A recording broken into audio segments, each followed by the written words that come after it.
and ask for Robert.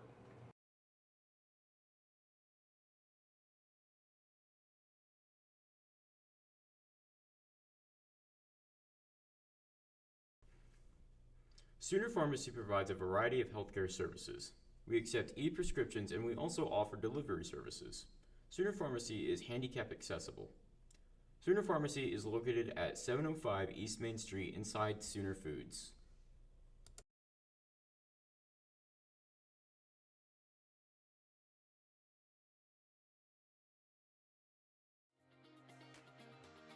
Physical Therapy Central offers the best physical therapy care, with 2 board-certified orthopedic specialists and 1 therapist who is a certified concussion and vestibular specialist. PT Central's friendly staff promises you a safe and inviting atmosphere while they work with you to get you back on your feet. Regardless of the injury, PT Central will have you back to moving again and feeling better than ever. Physical Therapy Central, serving Davis since 2011. Let us get you back to work, back to play, back to life. Welcome to Uptown Formal. We have a wide selection of dresses and suits that you can rent for any special occasion. We also have a variety of bows and bow ties available to go with your choice of wear. There are multiple dressing rooms where you can get a feel for the clothing you are trying on. We are located at Tiffany Plaza in Ardmore, Oklahoma. Uptown Formal, helping you look your very best for any occasion.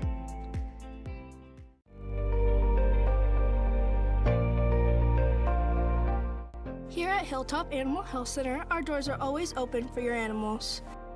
From your friendly pets to your large livestock, we are always happy to help. For more information, give us a call at 580-622-4088 or stop by and visit us at 5115 State Highway 7 in between Davis and Sulphur.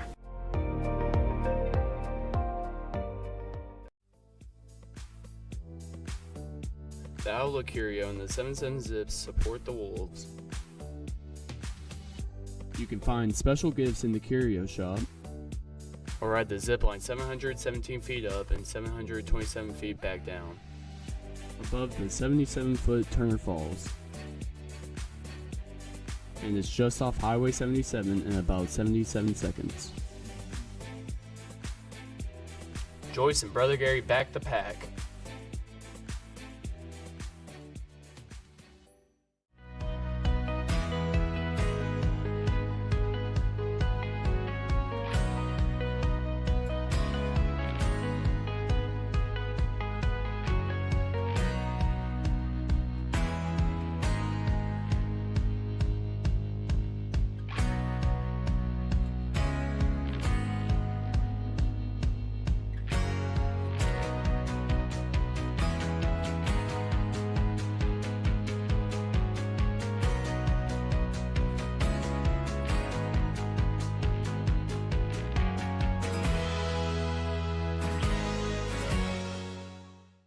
Robert York with York Janitorial Supplies and Equipment in Pauls Valley, Oklahoma. We're a veteran-owned and community-driven facility supplies company with a full line of towel, tissue, cleaning chemicals, safety, nitriles, to name a few. And last but not least, we've got a full line of equipment from scrubbers, ride-ons, chariots, sweepers, to name a few. And if budget is an issue, we've got financing options as well. You know what's sexy about toilet paper? Nothing until you're out. When you're out, give us a shout. York Janitorial Supplies and Equipment, 405-331-0916, and ask for Robert.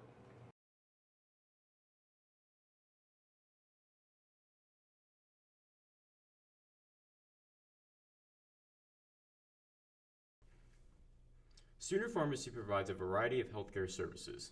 We accept e-prescriptions and we also offer delivery services. Sooner Pharmacy is handicap accessible.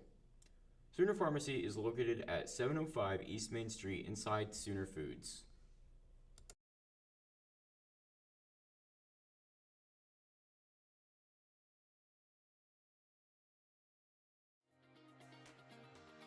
Physical Therapy Central offers the best physical therapy care, with 2 board-certified orthopedic specialists and 1 therapist who is a certified concussion and vestibular specialist. PT Central's friendly staff promises you a safe and inviting atmosphere while they work with you to get you back on your feet. Regardless of the entry, PT Central will have you back to moving again and feeling better than ever. Physical Therapy Central, serving Davis since 2011. Let us get you back to work, back to play, back to life. Welcome to Uptown Formal. We have a wide selection of dresses and suits that you can rent for any special occasion.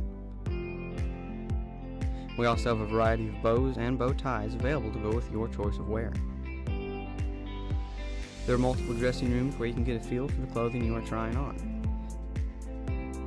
We are located at Tiffany Plaza in Ardmore, Oklahoma. Uptown Formal, helping you look your very best for any occasion.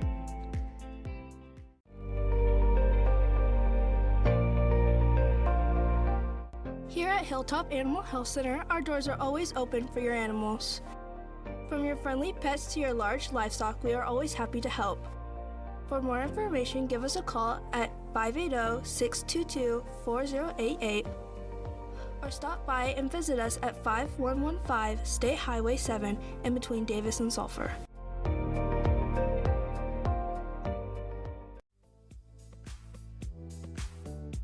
The Outlook Curio and the 77 Zips support the Wolves. You can find special gifts in the Curio Shop, or ride the zipline 717 feet up and 727 feet back down, above the 77-foot Turner Falls. And it's just off Highway 77 in about 77 seconds. Joyce and Brother Gary back the pack.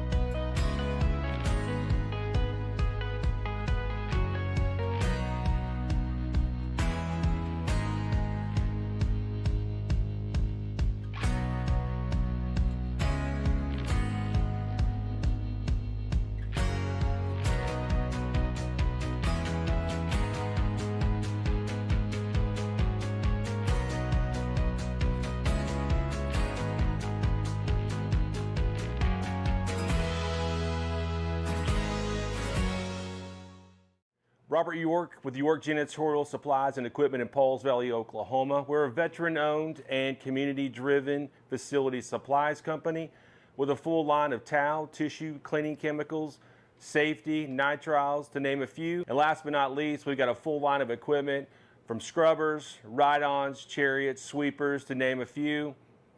And if budget is an issue, we've got financing options as well. You know what's sexy about toilet paper? Nothing until you're out. When you're out, give us a shout. York Janitorial Supplies and Equipment, 405-331-0916, and ask for Robert.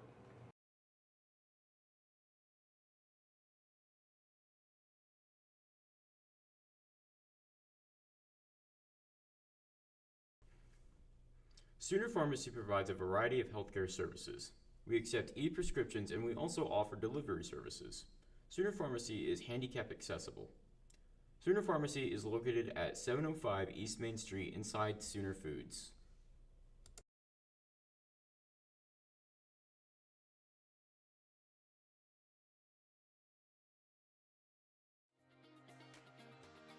Physical Therapy Central offers the best physical therapy care, with 2 board-certified orthopedic specialists and 1 therapist who is a certified concussion and vestibular specialist.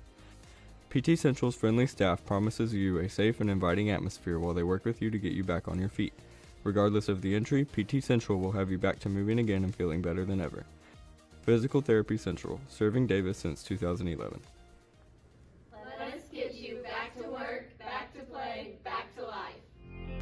Welcome to Uptown Formal. We have a wide selection of dresses and suits that you can rent for any special occasion.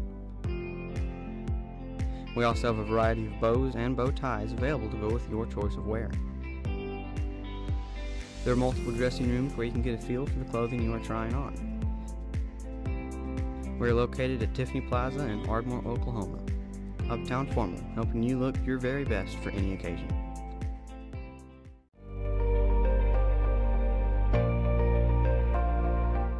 Here at Hilltop Animal Health Center, our doors are always open for your animals. From your friendly pets to your large livestock, we are always happy to help. For more information, give us a call at 580-622-4088 or stop by and visit us at 5115 State Highway 7 in between Davis and Sulphur.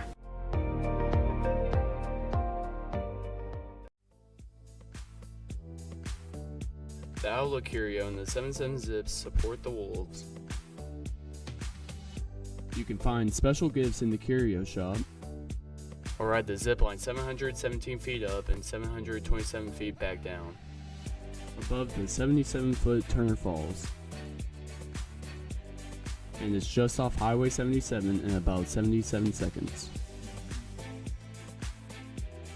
Joyce and Brother Gary back the pack.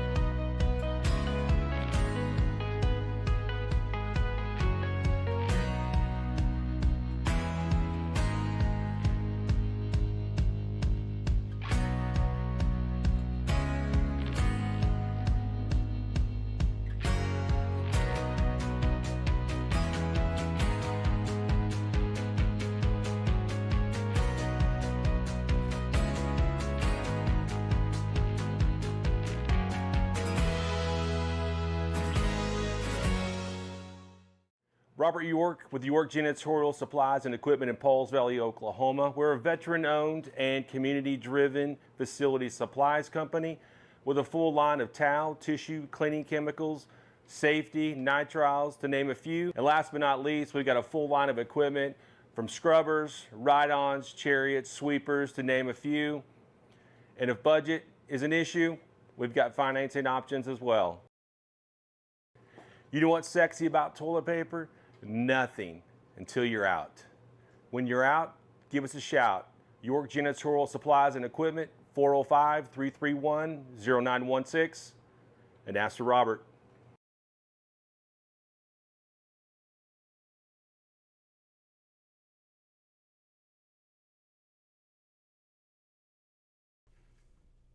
Sooner Pharmacy provides a variety of healthcare services. We accept e-prescriptions and we also offer delivery services. Sooner Pharmacy is handicap accessible. Sooner Pharmacy is located at 705 East Main Street inside Sooner Foods.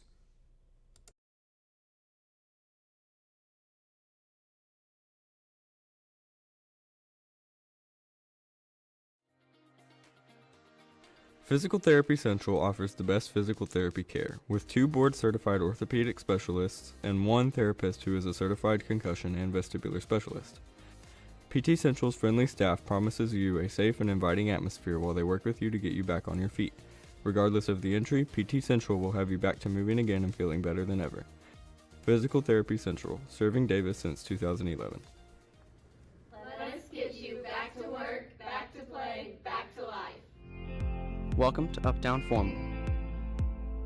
We have a wide selection of dresses and suits that you can rent for any special occasion. We also have a variety of bows and bow ties available to go with your choice of wear. There are multiple dressing rooms where you can get a feel for the clothing you are trying on. We are located at Tiffany Plaza in Ardmore, Oklahoma. Uptown Formal, helping you look your very best for any occasion.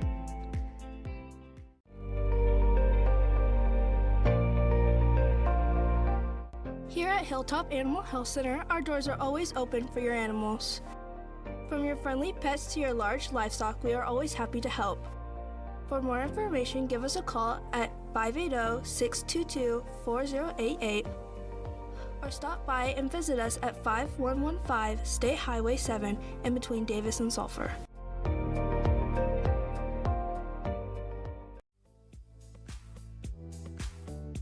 The Outlook Curio and the 77 Zips support the Wolves. You can find special gifts in the Curio Shop, or ride the zipline 717 feet up and 727 feet back down, above the 77-foot Turner Falls. And it's just off Highway 77 in about 77 seconds. Joyce and Brother Gary back the pack.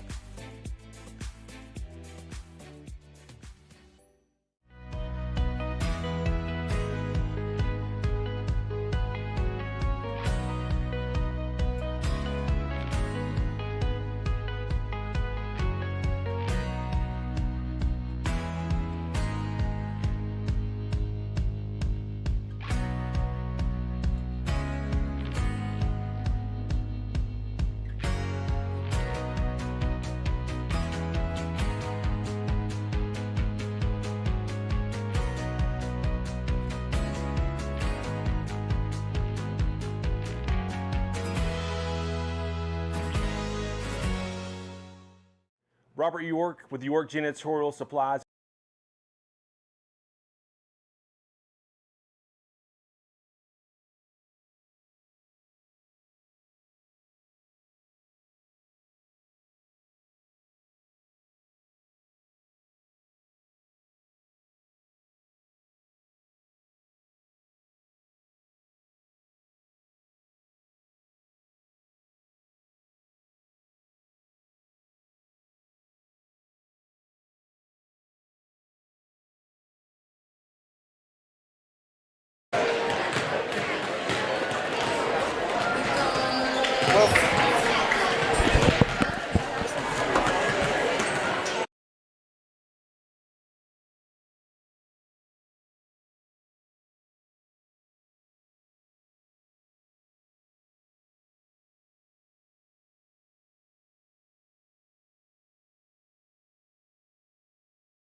Welcome, ladies and gentlemen, as we come back to, once again, high atop the birdcage for one of my favorite games of the year, Chad. I know. Hey, anytime you're playing Sulphur, Davis, Sulphur, it's a great game. You know, as a lifelong Sooner born and Sooner bred, Bedlam is synonymous with OUSU, right? Right. Now that I've been here in Davis for 20 years, it's not as synonymous for me. Bedlam now is Murray County Bedlam. Yeah, absolutely. So it's always a big game. We're going to start with the Lady Wolves versus the Lady Bulldogs. I believe we're going to start with the national anthem. So we're going to take a quick, we're going to actually leave a mic on so you guys can hear the anthem this time. We'll be back with you here in just a minute.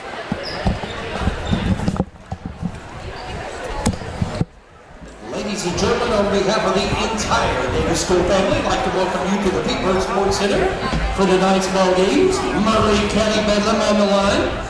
The visiting Sulphur Bulldogs against your Davis Wolves. Then we have the starting lineup for the girls' game. Please rise for the singing of our national anthem. We sung tonight by members of the Davis High School vocal department: Reese Gooden, Jason King, Ainsley Waters, Payne Reed, and Mallory Hinton. The singing of our national anthem.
And now this starting lineup for the girls' game. All right, another amazing job singing the national anthem by the Davis High School vocal crew. I think it was just a portion of them, obviously, but they do a wonderful job singing that every game here. So I apologize, I don't have the roster for the Sulphur Bulldogs. Number 3, number 10, 20, 23, and 35. A little bit of a different entrances. They didn't come from the bench. They came from underneath the goal. That was very unique. But more importantly, starters for your Lady Wolves. Number 1, Kinsley Barnes. Number 5, Jacoby Lenoy. She likes to take it. I got a little bit ahead there, but she took her time. Number 13, Cameron Martin. Number 15, Maddie Morton.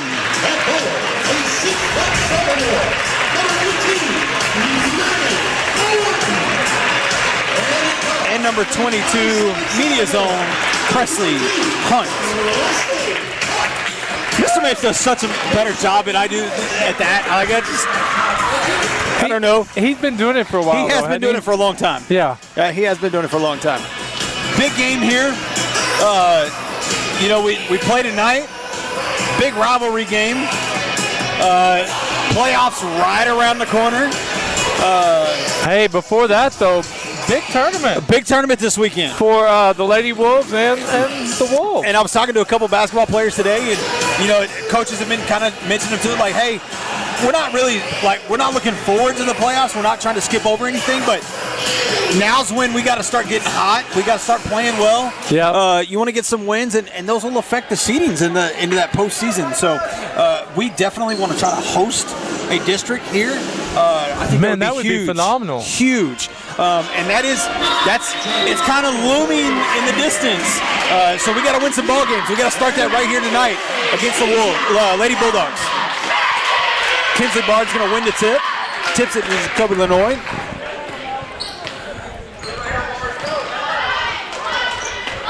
Looks like Lady Bulldogs willing to start in that kind of 3-2 offense, or defense, excuse me.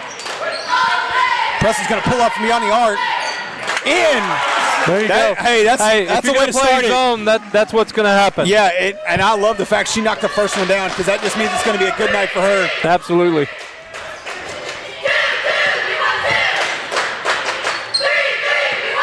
Lady Wolves look like they're going to play into a man.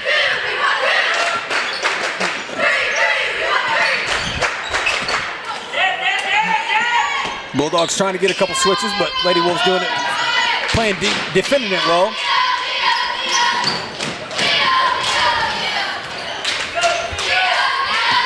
Sulphur still trying to move the ball around, find something. Looks like they're trying to work the ball inside. Lady Wolves doing a good job of not allowing that. They do get the ball inside. Can't get the bucket to fall. Rebounded by Lenoy. Throws ahead to Presley. Can't quite get the layup. Rebounded by the Lady Wolves. They pull it back out.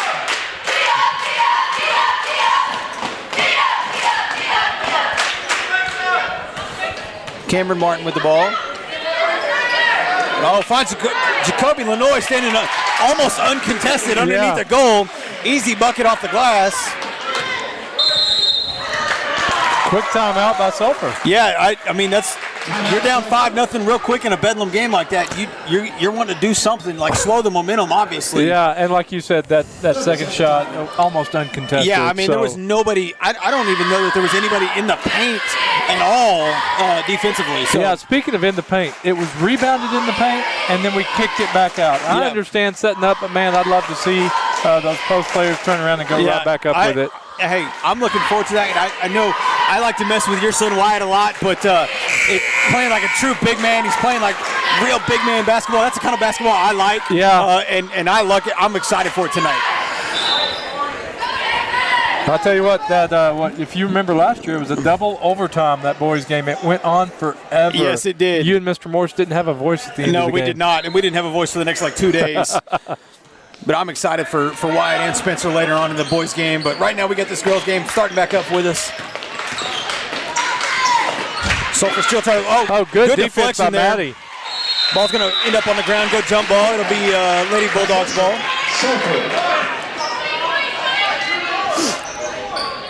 Junior high took on the Bulldogs yesterday here in this building. I think it was about a 50-50 split on a total of 4 games. But I think it was pretty well split. So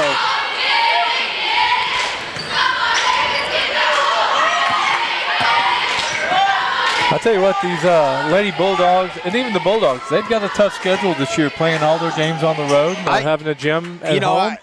Again, I'm not from Davis, so I can say this unbiased. I don't like that for them. I hate that for them. For any kids having to play that much on the road and not really get a homecoming or a senior night and all those kinds of things. I know Sulphur's doing their best to try to accommodate that for those guys, but still. Lenoy a little short on the three-pointer there. They're going to say she was out of bounds. I thought Preston's going to get called for a push there. Not close, but she was not called for it, and it will go to Lady Wolves underneath the basket. Quick inbound, Maddie. It's going to be going to stay with the Lady Wolves. Out of bounds on Sulphur.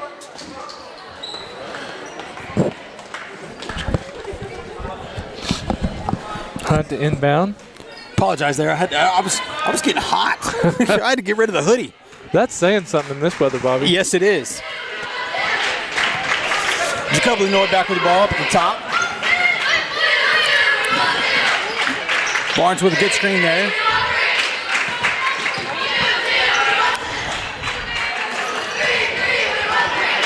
Ball just gets away from Presley. Good job by Lenoy to kind of slow the fast breakdown. Forces the Bulldogs to slow up, try to set an offense.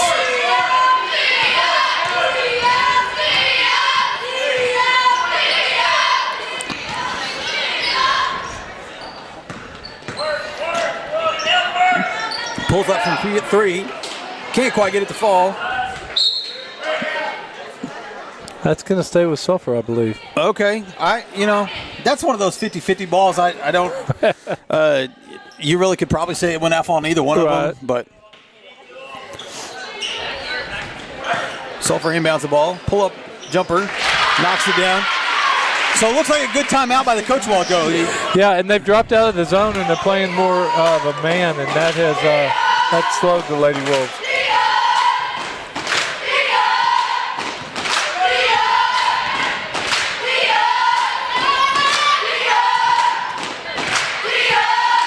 Lenoy dribbling around. Almost she would have turned there and pulled up from the free throw line. I don't think she realized where she was.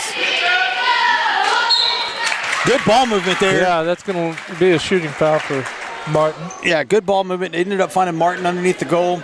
Tried to go for the easy bucket off the glass. Couldn't get it to fall, but does pick up the foul. She's going to go to the free throw line. But the Lady Bulldogs have done what a lot of teams have done this season. They have put a defensive player on Hunt very, very tight. She's not getting any space now after hitting that first opening three. Yeah, I've talked to a couple of the coaches, and any coach knows if you want to stop the Lady Wolves, you force everybody else to score, and do not let Presley Hunt score. Yeah.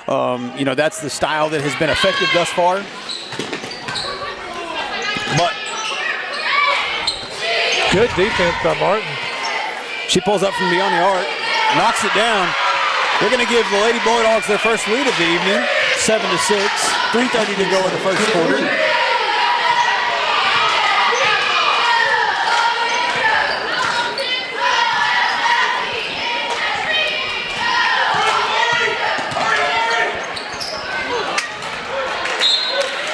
Trying to get a pass into Barnes, cutting to the backside.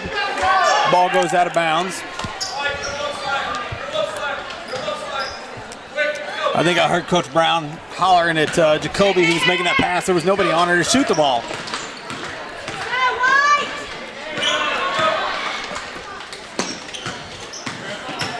Dribbles down the baseline. Cameron Martin there to intercept the pass. They're going to call a reaching foul there. So, talking about Presley Hunt as the scorer leads me to, and that play just a second ago where Jacoby tried to make the pass down low. The great Dr. Mapes made an analogy to me about a week ago after the game. Yes, Presley Hunt does do a lot of the scoring. The unsung hero is the quarterback of this Lady Wolves offense. And he says, and I happen to agree with him. That is Jacoby Lenoy. She kind of plays that quarterback facilitator position and facilitates a lot of things on and off the floor. And so, shout out to Dr. Mapes for using that analogy, and I'm going to steal it from him. But yeah, and it's a good analogy because Jacoby does do a lot of things, and she creates opportunities for the other people down there on the court, and is really good at getting in passes in narrow lanes. Yeah, absolutely. I do think I agree with Coach Brown a second ago. I think she, sometimes is more worried about facilitating than shooting, and you want her to shoot that ball, but she is, without a doubt, the facilitator of this Lady Wolves team. Oh, good trap. Lady Bulldogs able to get the ball through the trap. Kind of gets their offense set up. Ball game tied 7-7, 2:27 to go in the first quarter.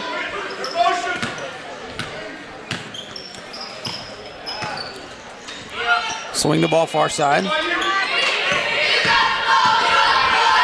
Presley Hunt trying not to get a foul called there. Lady Wolves swarming the ball right now.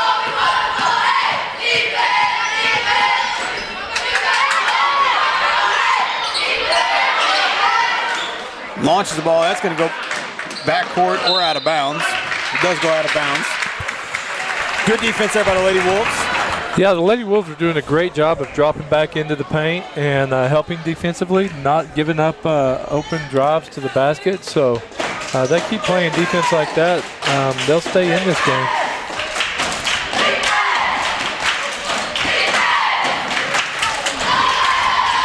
Martin with a three just off the front, rebound by Sulphur. And it was a wide open look for Martin. Yeah, keep shooting the ball. When you're wide open like that, I want them all shooting the ball.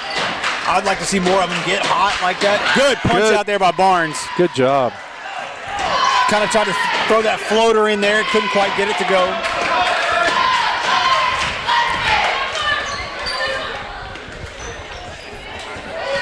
Press is going to pull up from way beyond the arc. Just off the back of the rim. Rebounded by Martin. Back to Presley.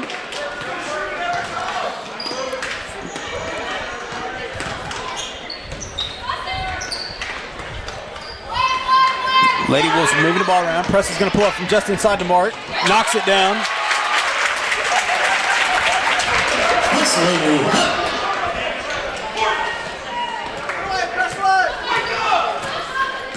Lady Bulldogs bring it across the floor. Trying to work it through the high post.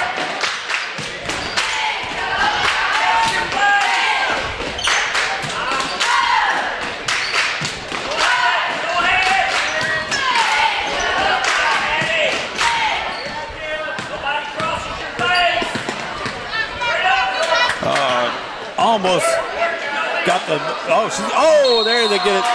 The Lady Wolves defense right now is swarming the ball so heavily that Sulphur can't get a pass or a shot off.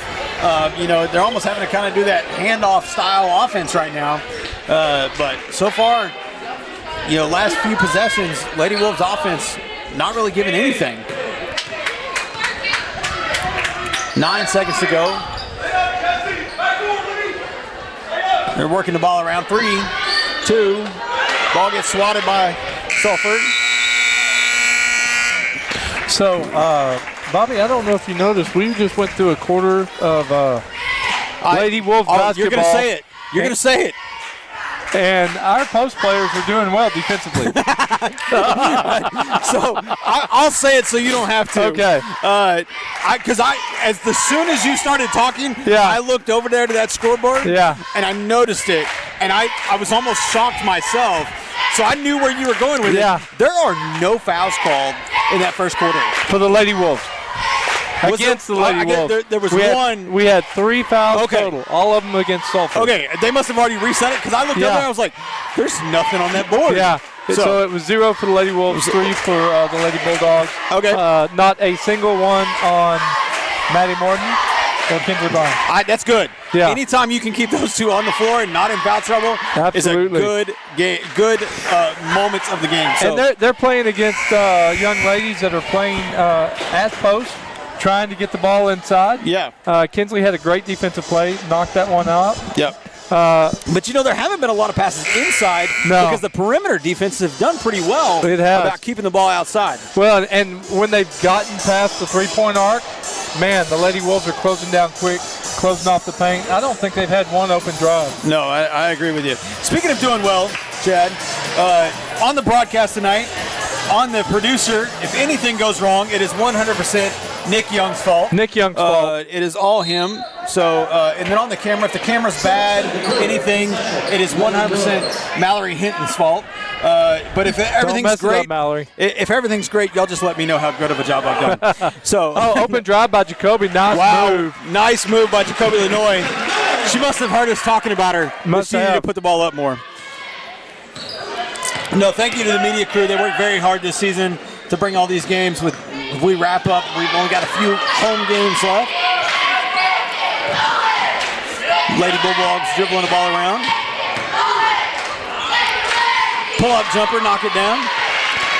That was an open three. Okay, I didn't realize she was behind that line. So that was a three-pointer. Brings the score 10-11.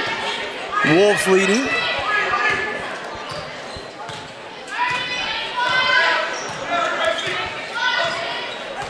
Looks like Lady Wolves trying to kind of spread out a little bit. Ball goes out of bounds. Shelby Courtney was down on the baseline with nobody down there with her. They were trying to get the ball down that direction. Shout out to the 85 people we got watching with us tonight. If you're here watching from Sulphur, we're glad to have you. We just want to preface, we are a biased show. This is a student run. Chad and I are just the occasional talking heads. Just occasional. Yeah, just occasional. Football, they put us on there more often. Basketball, they say we're the B team. Lady Wolves swinging the ball around.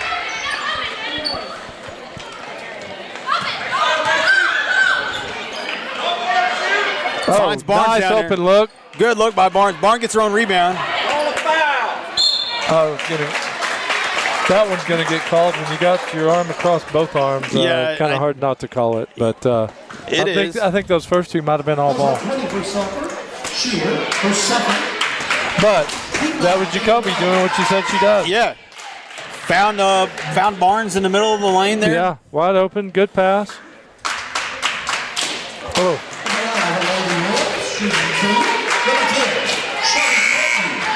She had that Augusta backspin on that free throw there.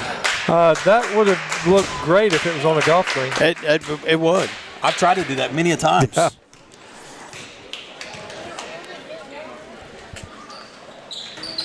And she does it there. There it worked. There she does.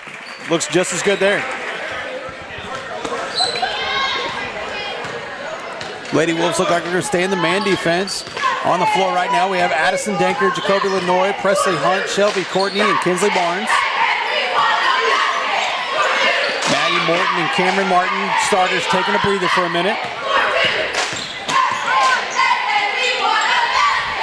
Pulls up from beyond the arc. Can't quite get it. Rebounded Courtney. Gives to Lenoy. Lenoy's going to swing forward. Gives to Presley Hunt. Can't quite get it, but that was a pass. That was a pass, Bobby. We're going to call that an assist. Great pass, Presley. Yeah. We're going to call that an assist.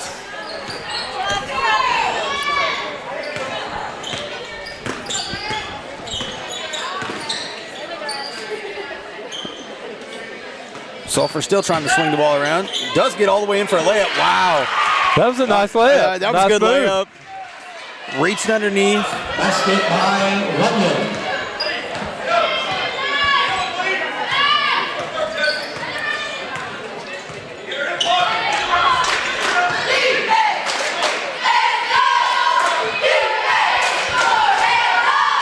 Addison Denker. Addison Denker was underneath the basket with nobody near her, but she never even turned and saw where she was. Ball Great hustle by Barnes. Yeah, tried to jump the pass, swatted it out of bounds. Denker and Barnes going to take a seat, get a little bit of a breather. Morton and Martin back onto the floor.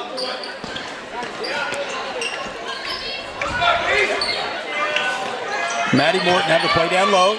Good block, there.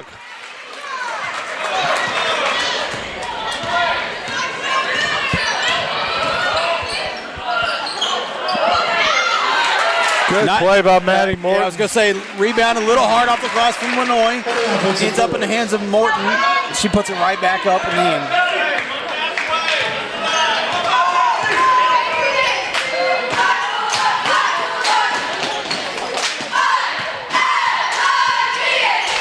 Lady Bulldogs dribbling around, trying to look for something inside.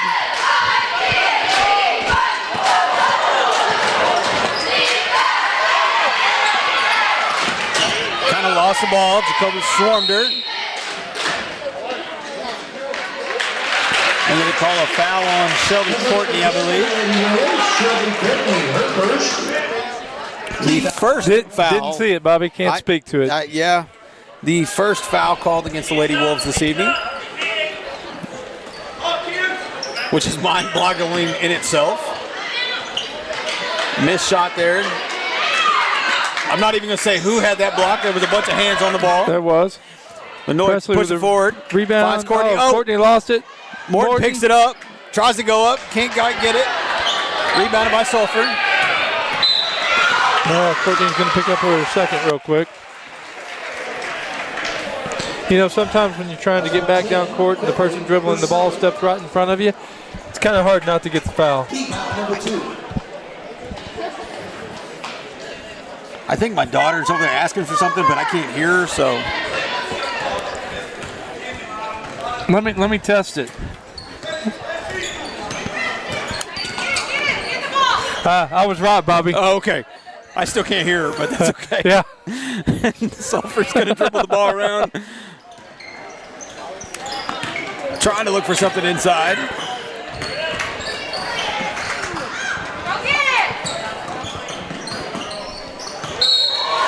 All right, they're going to call a jump ball there.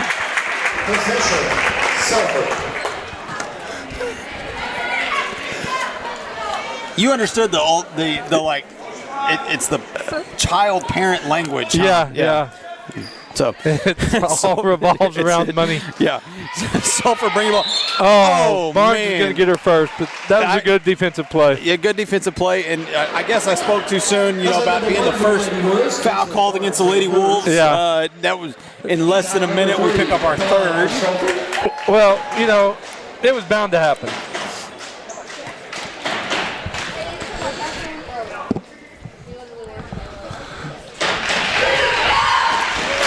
First free throw in. That's going to bring it to 16-13. Lady Wolves up. 3:11 to go in the second.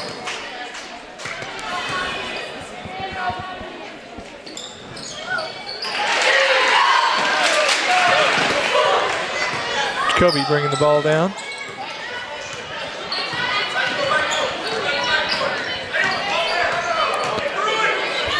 Back to Presley. Over to Martin. Good job. Oh.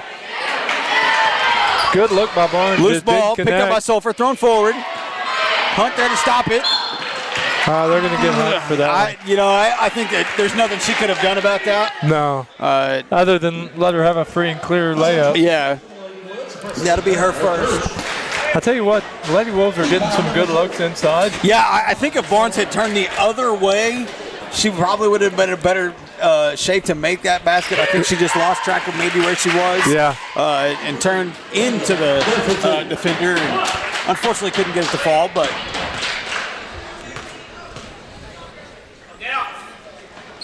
and we got a tie game. 2:49 to go in the first half.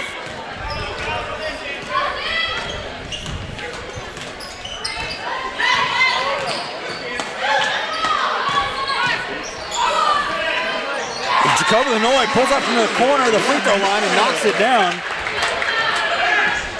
Put the Lady Wolves back out in front.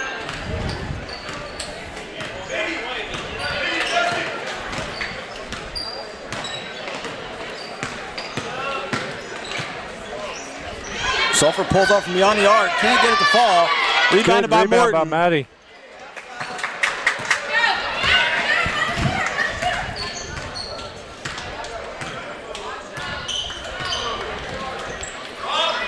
Martin dribbling around.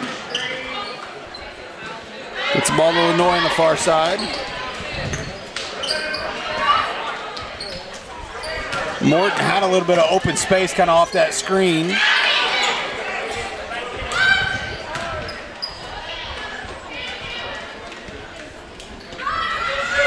Try to get it right here again. Oh, look for her again. Great pass. Good cut move and look by Barnes there. Lenoy cutting the backside, gets the layup.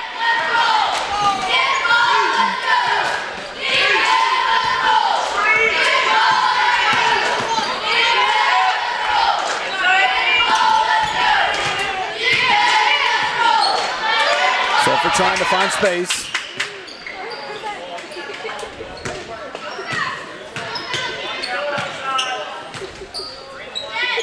Swings the ball.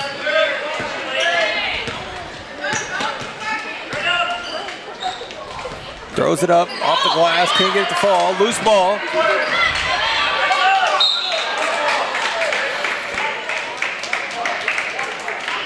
You're going to say Davis ball. That was a collision, though. It was, and Coach Brown wasn't real thrilled about it. He was kind of in there. The referee kind of backed off of him a little bit when the ball got it, said it was going to Lady Wolves ball. Oh, my goodness. Wide open look. Yeah, good look there. Just couldn't quite wrangle it in by Martin. Barnes found her underneath. Good defense by Jacoby. Lady Wolves playing really good defense right now. It just Sulphur seems to, when they are getting shots, they seem to be good looks and they're making them count. Lady Wolves denying pretty well.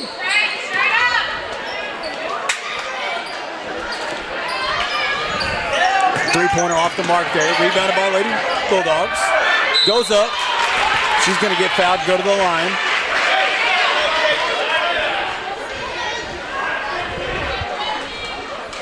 They get Maddie for that one. That's going to be her first. I think if we're going into the second half, and Maddie Morton and Kinsley Barnes both with one, I believe, that's a good night so far. 15.89 seconds. Okay, you're right. You're right. I wasn't going to say it until we got to half. And by the way, I've had a text ask us not to mention fouls in the boys' game. Oh. We will try to do so. Because apparently we jinx them every time. Yeah. 13 seconds. Looks like the Lady Wolves are going to try to take the last shot here. Martin pulls up. Can't quite get it to fall. Rebounded by the Lady Bulldogs. Stolen by Lenoy. She was going to try to throw it up there, but couldn't quite get it there. And with that, we're going to go into halftime. 20-17. Lady Wolves leading. Pretty good first half. Pretty quick first half as far as. And I'd say a good first half. I think the officiating crew, has done a good job. Yeah, we had a few more, but the first quarter we didn't have any. Yeah, I mean, we had we had four more that quarter, but we didn't have any, and they had three the first half. So I don't think it was one-sided officiating. I think it was just no, and I appreciate that the crew is letting the girls play basketball. Yep.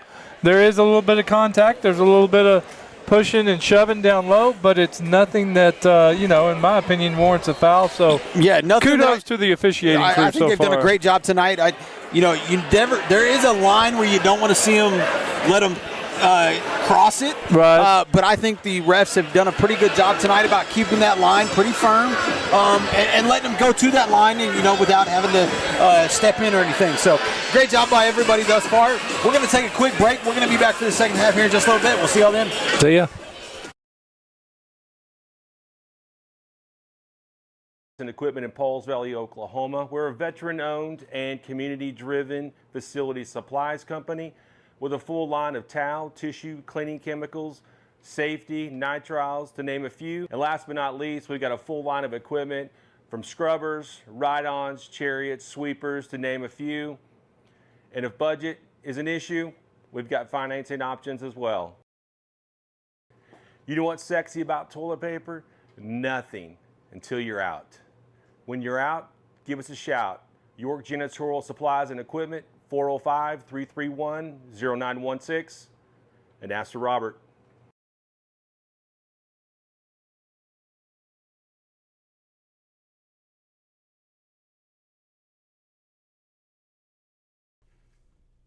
Sooner Pharmacy provides a variety of healthcare services. We accept e-prescriptions and we also offer delivery services. Sooner Pharmacy is handicap accessible. Sooner Pharmacy is located at 705 East Main Street inside Sooner Foods.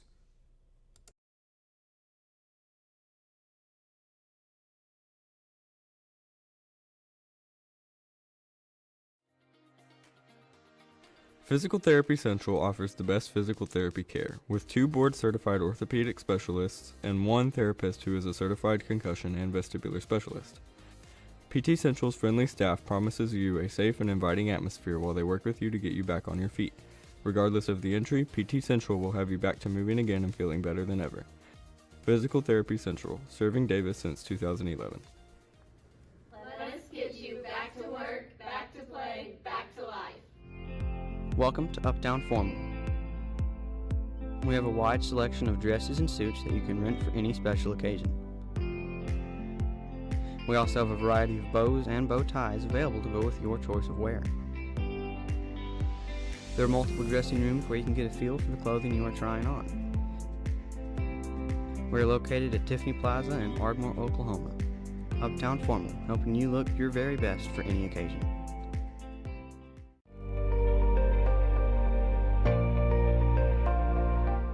Here at Hilltop Animal Health Center, our doors are always open for your animals. From your friendly pets to your large livestock, we are always happy to help. For more information, give us a call at 580-622-4088 or stop by and visit us at 5115 State Highway 7 in between Davis and Sulphur.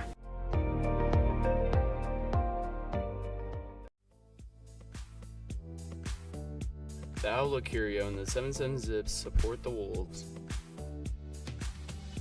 You can find special gifts in the Curio Shop, or ride the zip line 717 feet up and 727 feet back down, above the 77-foot Turner Falls. And it's just off Highway 77 in about 77 seconds. Joyce and Brother Gary back the pack.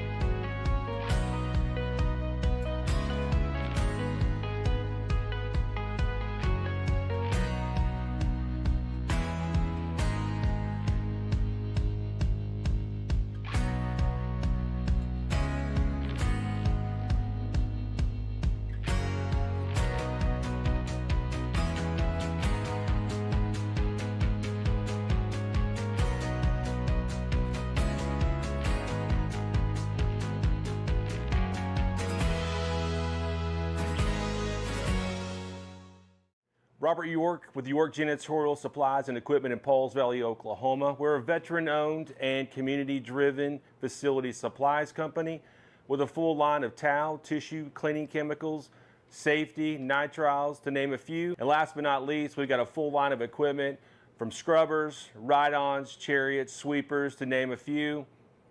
And if budget is an issue, we've got financing options as well. You know what's sexy about toilet paper? Nothing until you're out. When you're out, give us a shout. York Janitorial Supplies and Equipment, 405-331-0916, and ask for Robert.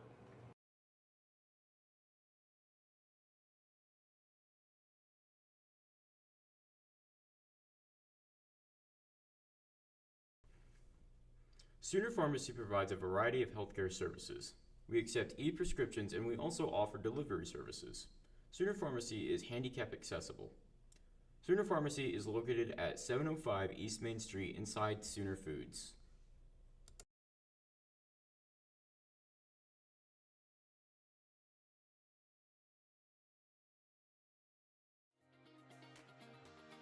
Physical Therapy Central offers the best physical therapy care, with 2 board-certified orthopedic specialists and 1 therapist who is a certified concussion and vestibular specialist. PT Central's friendly staff promises you a safe and inviting atmosphere while they work with you to get you back on your feet. Regardless of the injury, PT Central will have you back to moving again and feeling better than ever. Physical Therapy Central, serving Davis since 2011. Let us get you back to work, back to play, back to life. Welcome to Uptown Formal. We have a wide selection of dresses and suits that you can rent for any special occasion. We also have a variety of bows and bow ties available to go with your choice of wear. There are multiple dressing rooms where you can get a feel for the clothing you are trying on. We are located at Tiffany Plaza in Ardmore, Oklahoma. Uptown Formal, helping you look your very best for any occasion.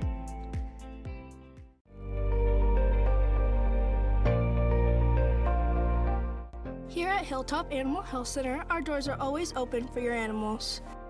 From your friendly pets to your large livestock, we are always happy to help.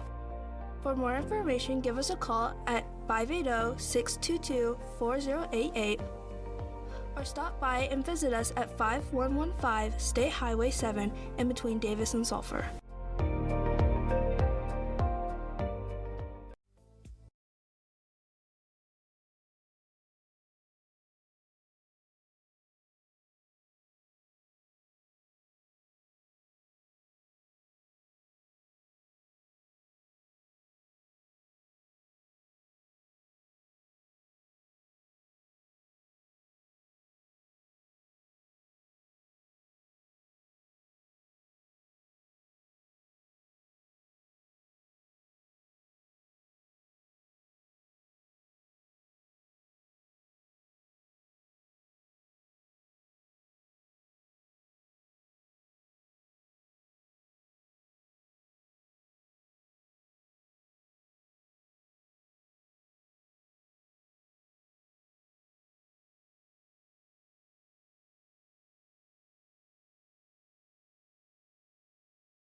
Welcome back, ladies and gentlemen, as we get ready for the second half of this broadcast.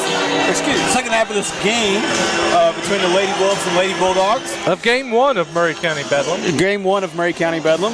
Going into the second half, Lady Wolves leading 20-17. I will shout out, we got over 115 viewers at one time right there before the end of the first half. Wow, that's awesome, man. So, I know some of those dropped off maybe during the commercial break. They'll be back. They'll be back. They got to come back. We can't do it without those sponsors, so we appreciate those who stuck on through that and checked out those sponsors. We wouldn't be able to do any of this without their help and support. I did see a comment on there saying, "Let's go Sulphur," from John Moore. Again, if you're from Sulphur and you're watching, welcome. Welcome. We're glad to have you. We're glad to have anybody joining us for our broadcast. We just always like to make sure that everybody knows, because people accuse us of it and we can't deny it. Nope. We are a 100% biased broadcast. You are a school board member. Hey, don't throw that out there, man. Now I'm going to get nails for every comment I make. Thanks, Bobby. You are a school board member for the Davis Board of Education. Quit repeating that, man. I am the technology director here at Davis, as well as the media instructor. I help teach all these kids these things, how to do this stuff. So, one it's a side little biased. A little slanted. A little slanted. But I think we're doing a great job of bringing the game to the folks tonight. It's a great. It's a lot of fun to do it. And the kids do it. They commentate some of the games. They do a great job. So just remember that we are a biased broadcast as we get ready for this second half. And I just thought we just got another comment on there. Lincoln Sadler jumped in and said, "Go Wolves." He wanted to make sure that was on there. So thanks, Lincoln. Yeah, we appreciate it. So Lady Wolves going to start. Good looking pass there. Unfortunately, couldn't get it. Loose ball does end up back in the hands of Barnes.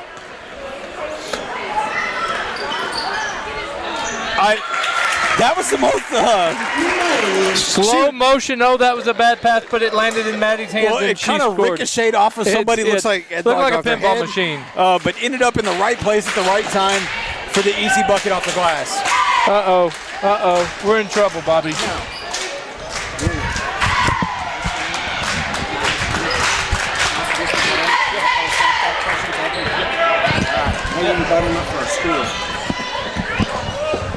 Sorry about that, ladies and gentlemen. We had boss man came up, had to have a conversation with us. Yeah. We were not in trouble. Which is what we thought we were. We thought we were getting called to the principal's office. Hey, there was just a big collision down there. Collision down there. It looks like both of them are okay. I think it was Jacoby Lenoy, and I believe it was number 10, correct? Number 10 for the Lady Bulldogs. She looks a little more... hey, she made a hustle play, but she met the floor pretty hard. She came face-to-face with it quickly. And so, but she's okay. She looks to be okay, so hopefully she'll get going again here in a second. But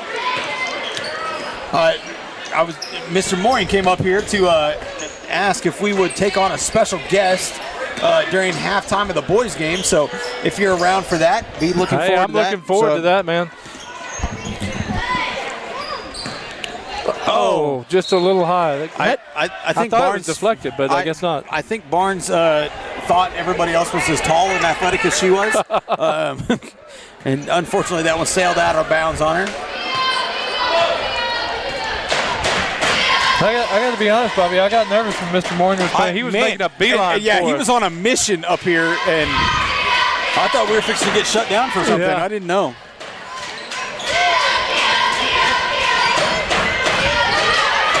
Sulphur. Oh, another big block by Maddie Morton. Nice block. I don't even know if she left her feet, though. Man. It was all ball. Maddie's facial expressions are priceless. Yes, 100%.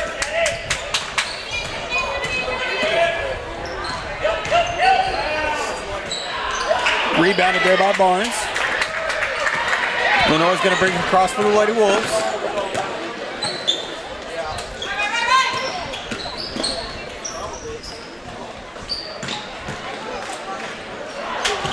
Lenoir can't get the layup. I think that one got partially blocked. I'm not sure if it got blocked or she was just further underneath the goal than she thought she was.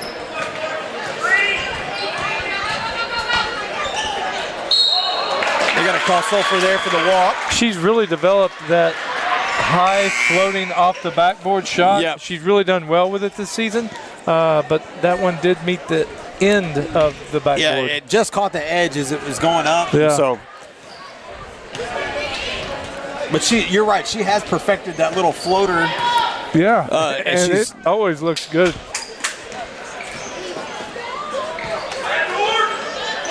Presley outside. I would not have been shocked if Presley had pulled up there. Coach Brown going to call a quick timeout. Get his Lady Wolves set up in an offense. 5:15 to go in the third. 22 to 17. Lady Wolves. Got another comment on our chat. Good luck from Arizona. Go Wolves. Hey, you got to appreciate that, man. People from all over the nation are watching us, Bobby. Yeah, and I don't understand it.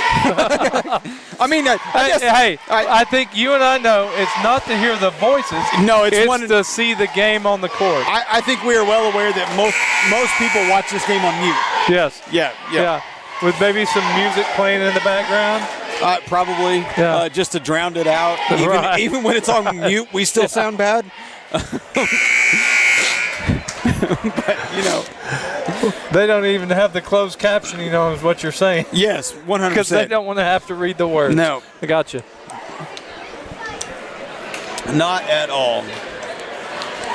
So how about this little cold snap we've had? I've got some family that lives in Minneapolis, Minnesota, and I texted them and said, man, we're getting a little bit of your cold up here. And he told me I was wrong. That because their temps are actually -4 real, -30s wind chill. Wow. And so I'm like, you know what? Y'all are still more used to this than us. Yeah, that's brutal. His Lady Wolves to start with the ball here, coming out of this timeout. Trying to work the ball inside. Blocked there by number 20 for the Lady Bulldogs. That was a good defensive play. It was. She just kind of reached waited in and snatched it away. Waited till Maddie made the turn and kind of got her hand on the ball.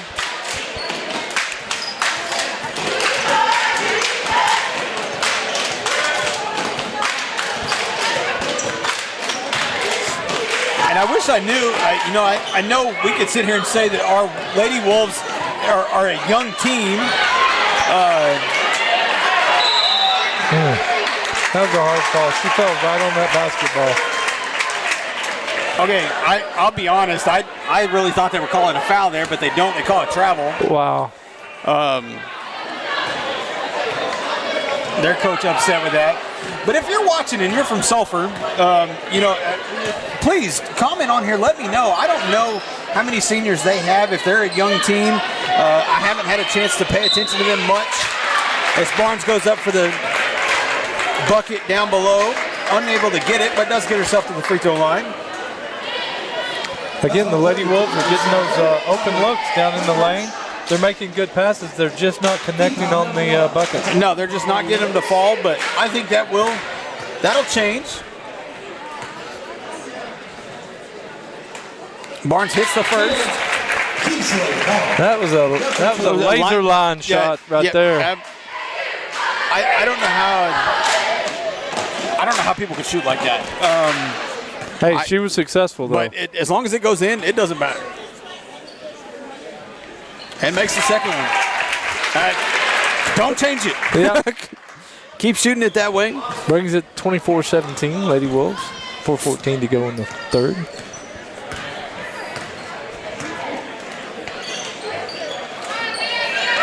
Again, Lady Wolves just absolutely swarming the ball. She's going to pull up from just inside the arc. Off and rebounded by Lenoy. Lenoy's going to push it down the floor. Went to pull up for a jumper, but got it blocked. Scramble for the ball.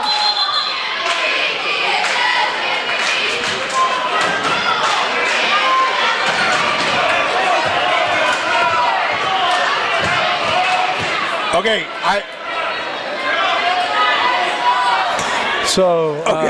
I'm gonna look. I said we're a biased show, but I'm gonna be 100% honest. Yeah. I did not see that we had the ball, and the referee allowed Coach Brown to call a timeout. If I am Sulphur, I'm probably going to be a little upset with that because it just didn't look to me like we had the ball. No, I understand exactly why he was asking the questions he was, because it looked like the pass was made and then another touch on the ball before the timeout came in. So that was a little bit of a delay. That's what we'll go with. Great job by Coach Brown to get the timeout called. It didn't look like we had the ball when they gave him the timeout. So I concur with that assessment, Bobby. But we'll take it, right? Yeah, absolutely.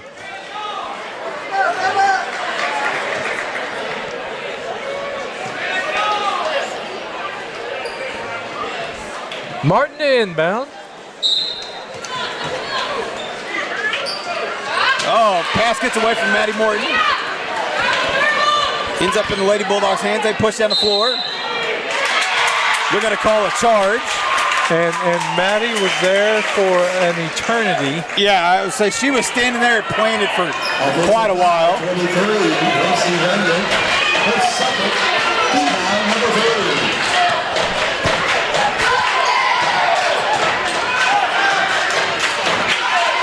Great looking pass there.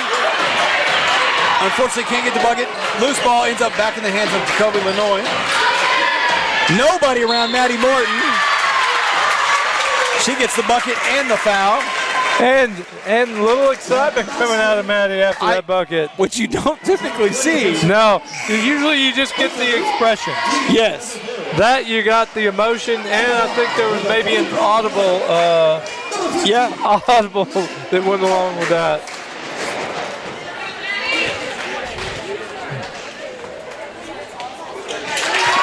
She knocks down the free throw. Puts the Lady Wolves up by double digits. Pass gets away from Sulphur and ends up in Presley Hunt's hands. They're going to feed Maddie Morton down low again. Pass ends up in Barnes' hands. I don't think it was intended to go to Barnes, but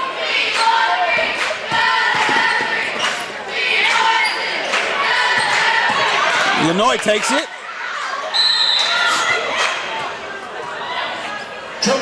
Jump ball going to be possession, Lady Bulldogs. Sulphur. And timeout, I believe, Lady Bulldogs. Trying to get It's going to be a 30-second timeout. Yeah, you want to settle them down, because right now the momentum is solely in the hands of the Lady Wolves. Well, they came out with the press after that last bucket, and that press resulted in the turnover. Of course, it didn't cost them any more points, but I think the press caught them off guard. Because the Lady Wolves hadn't been doing that outside the first quarter. I think this was the first time they started pressing again. So.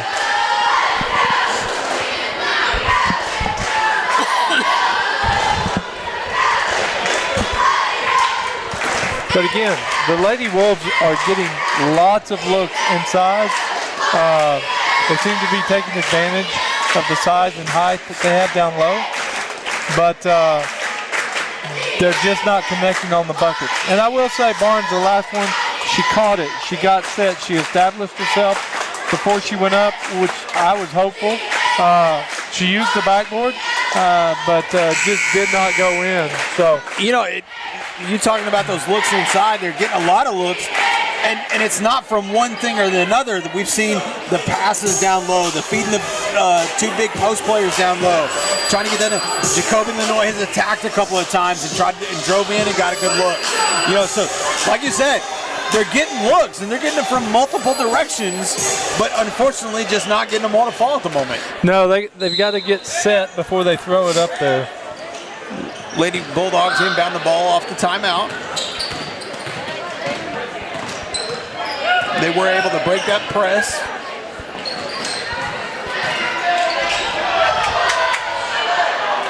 Pulls up from beyond the arc, off the front of the rim. Gonna get the and one. So she got the shot off and got fouled. Does get the shooter's bounce. Brings it back to single digits. It's going to be Maddie Morton's second.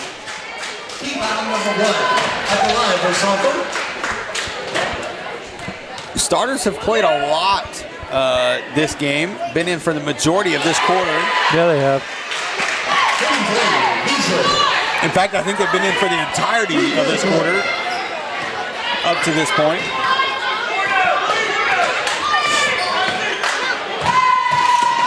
Lady Wolves trying to spread it out a little bit.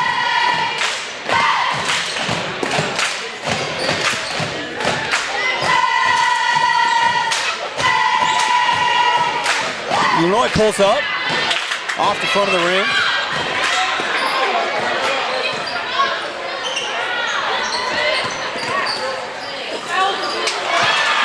Sulphur read that pass well. Able to deflect it, pick up the loose ball, go back the other way.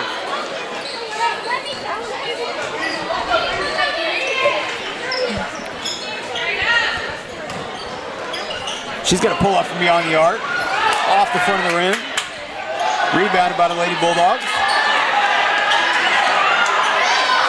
Tries to give it down low. That swat down's always going to get you. Yeah. I think if she'd have gone straight up, she probably would have been okay. I don't think she'd had to even leave her feet. If she'd just put her hands straight up, I think she would have defended that shot. Yeah, caught up in the temptation of getting that big block, picks up her third foul. And that's going to bring in Shelby Courtney and Little Sunshine. Little Sunshine, Lily Heffley. Color Drake point, Matt. I did not. So. Yeah, she was ecstatic. That's what I'll go with anyways. Off the front of the rim, misses the second free throw. Shelby Courtney tried to get the rebound, unfortunately unable to get it, so it's going to go back to the Lady Bulldogs underneath the basket. 27-20, 1:22 to go in the third period.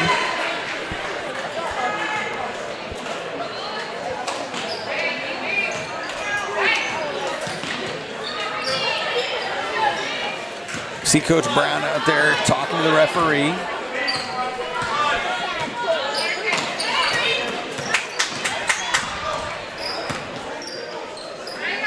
Pulls up from beyond the arc. In and out.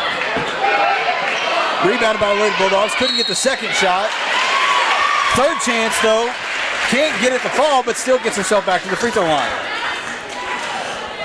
Also number 5 for the Lady Warriors, Jacoby Lenoy, her first. Jacoby Lenoy with her first foul of the evening. Foul number 3 at the line for Sulphur,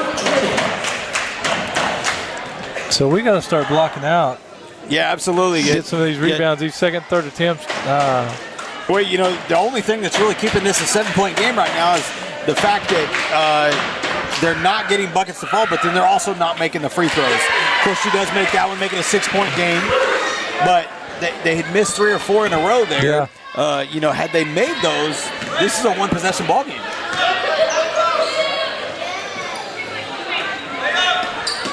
Lady Wolves swinging the ball around. Trying to throw across court. Does get it to Presley Hunt. Little floater. Knocks it down. 29-21. 30 seconds to go in the third period. Lady Wolves have dropped out of the...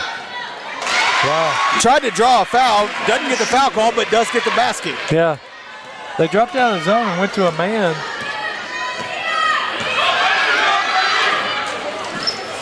Lady Wolves, I would imagine they're looking for a last shot here. 10 seconds. Oh. Tried to work it inside the Barnes. Couldn't get it there. It'll be jump ball. 0.8 left on the clock. Possession, Lady Wolves.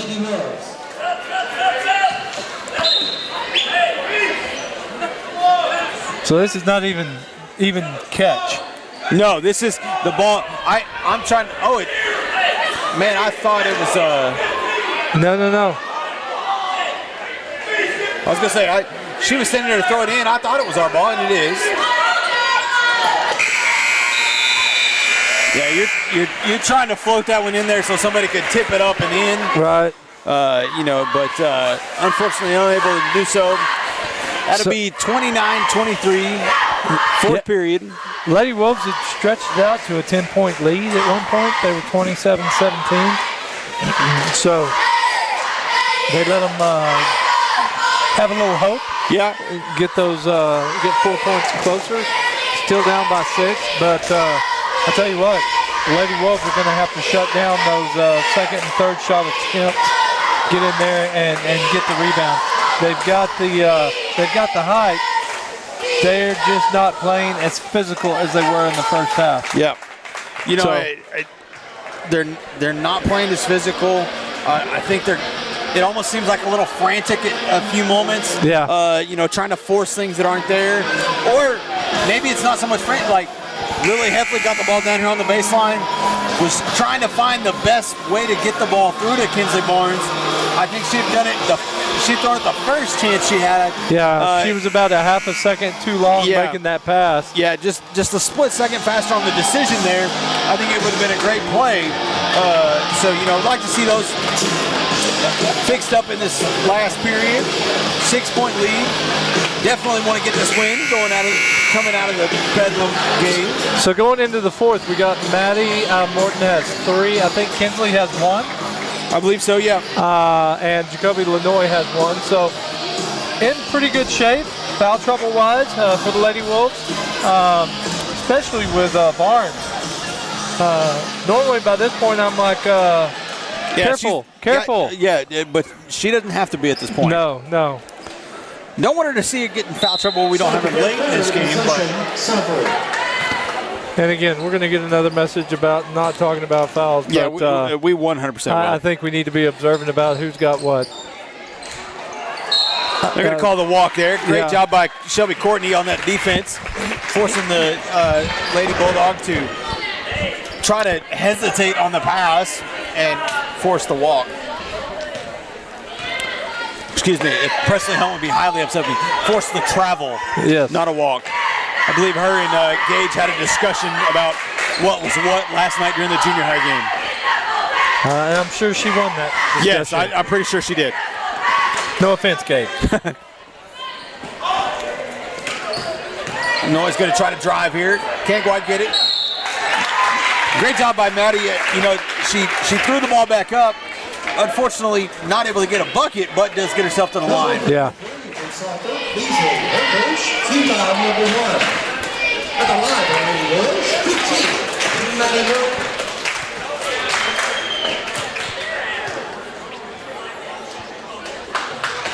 Maddie Morton knocks down that one. And I would dare say the difference in this game right now at 7 points has been the Lady Wolves free throw shooting. Oh, absolutely. That is the difference right now.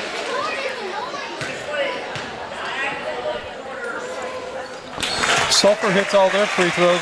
We got close to a tie game. Yeah, I think so. Lady Wolves going to bring the ball across half court.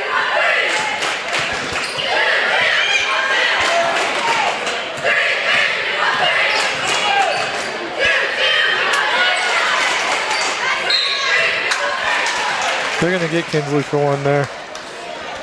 Great defense, but when she went to pass it, I think she missed the ball and got the young lady in the nose. Yeah, you see Coach Brown standing down there just, hey, get your hands up. You're probably going to be okay. Right. No need to foul there. Lady Wolves inbound the ball from underneath the basket.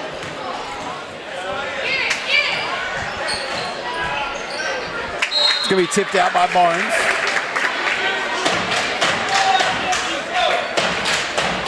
Just saw a comment. Both teams are working hard tonight. Absolutely. I think Chad and I both agree with that.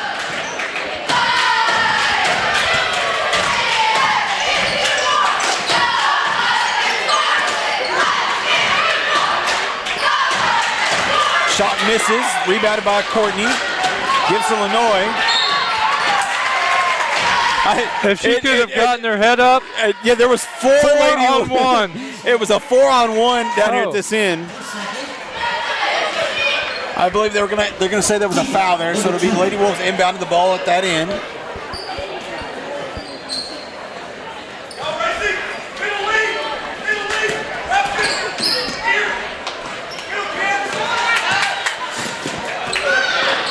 Lenoy with the ball, top of the key.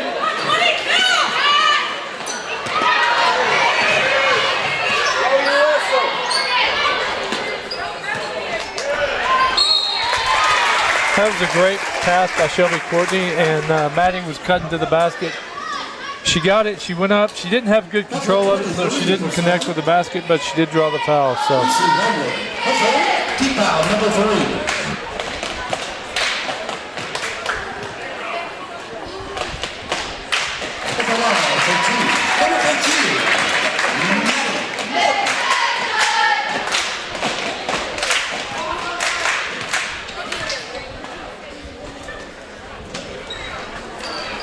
Maddie Morton misses that one.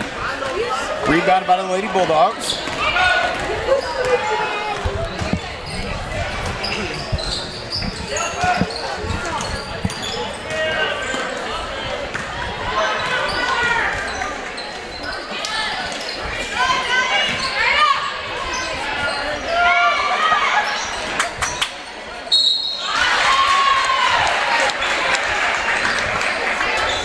Maddie Morton going to pick up another foul there. It's going to be 4 for her. That's going to be 4. She'll have to take a seat. Yeah, Martin going to come into the game for her. And that was a good move by number 20 for the Lady Bulldogs, taking it to the basket. Yeah, right now Maddie's the one that seems to be in foul trouble. Which is kind of opposite of where we usually reside. But Sulphur misses that free throw there. I will say, Chad, I think you had it spot on a while ago. Free throws are the difference in this ball game right now. Yeah, we're sitting at 8 points, and there's been at least 5 or 6 missed free throws from the Lady Bulldogs. So they make those. All of a sudden, this is a one-possession game, maybe even a tie game.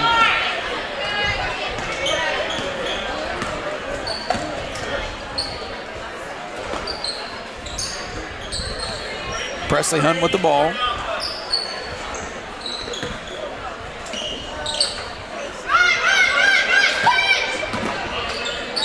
Oh, man, she's got position. Oh, she had it. Kinsley doing a good job of getting position down low in the post. They just haven't got the ball to her. So. Yeah, ball goes off the defender, down underneath the basket, so it'll be Lady Wolves' ball. Got to get it in. Still think that was off the defender, so they'll redo the inbound play. Inbounded to Barnes. Illinois driving, gets herself to the line. I didn't see that one, Bobby. I saw a hand on the ball. I did too. But Jacoby's at the foul line, so we'll take it. The second. To the line, the Lady Wolves, number 5, Jacoby Lenore. And she makes her first.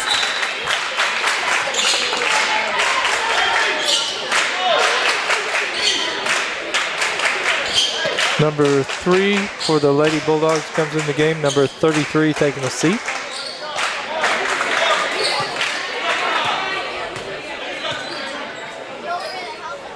She makes the second.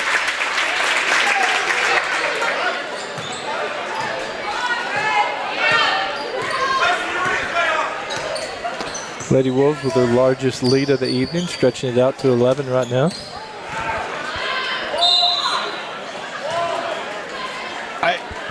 I think the scoreboard is actually wrong.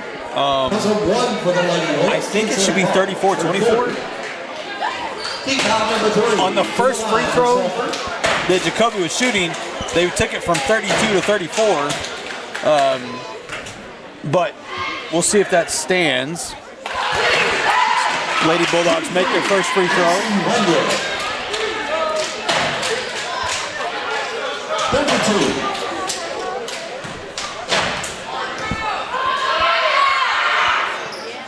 Makes the second. Inbound the ball to Lenoy. And call a foul on number 3 for the Lady Bulldogs. That'll be her first. Going to be 5 for the Lady Bulldogs, so we're shooting. That's a problem for the Lady Bulldogs. Especially with 5 minutes to go in the 5 minutes game. to go, and the Lady Wolves, if they've done one thing really well tonight, if you had to put one out in front of everything else, the free throws have been it.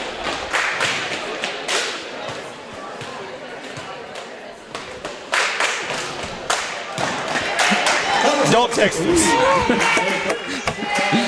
Next time I am knocking on this piece of wood right here in front of us. Don't text us. There we go. Okay, she makes the second one. 36-26, 5:02 to go in the game.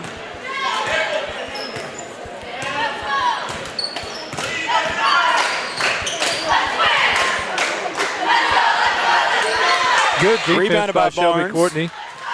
She kind of hands off to Lenoy.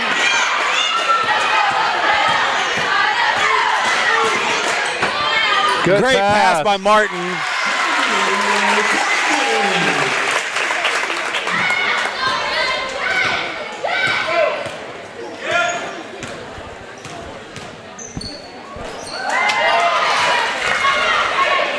Presley Hunt, a quick pass to Lenoy. Hard foul there. Lenoy does get up quickly though.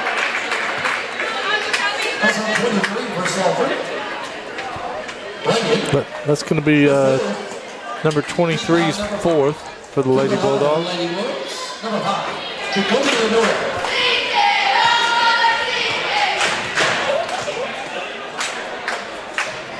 She knocks that one down.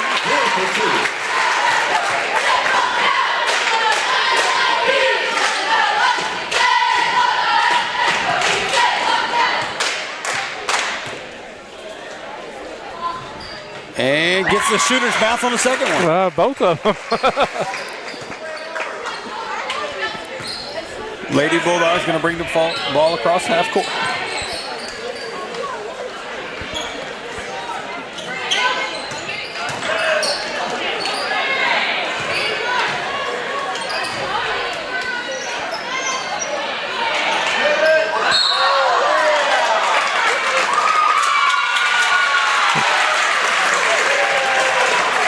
That's going to be number 23's fifth foul. That's on 23.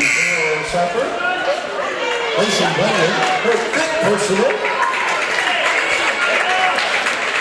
I don't think she was too happy about the defense Barnes was applying. No. She tried to forcefully create some separation. Unfortunately, the referee caught her on that one. What a throw! Oh, what a defensive play. Okay. Typically, that's an inbound play you see in a guy's game? I think I saw that same play ran last night during the Buccaneers-Philly game. Yeah. Was it Presley throwing the ball in? Martin. Martin with a great pass. Congratulations, Coach Martin, on teaching her that one. But then a great defensive play by the Lady Bulldogs to come make the block at the other end. Yeah. And then Martin hustling down and tying up the rebound. Getting a jump ball. So like the person watching said, both teams working hard tonight. Yeah, absolutely. Presley Hunt dribbling around, gives Illinois. Barnes with the ball.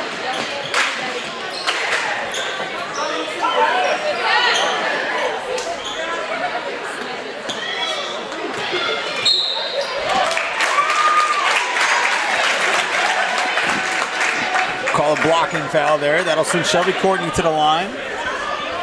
40-26. 3:20 to go in the game. Key, her second. To the line, the Lady Warriors, number 10, Shelby Courtney.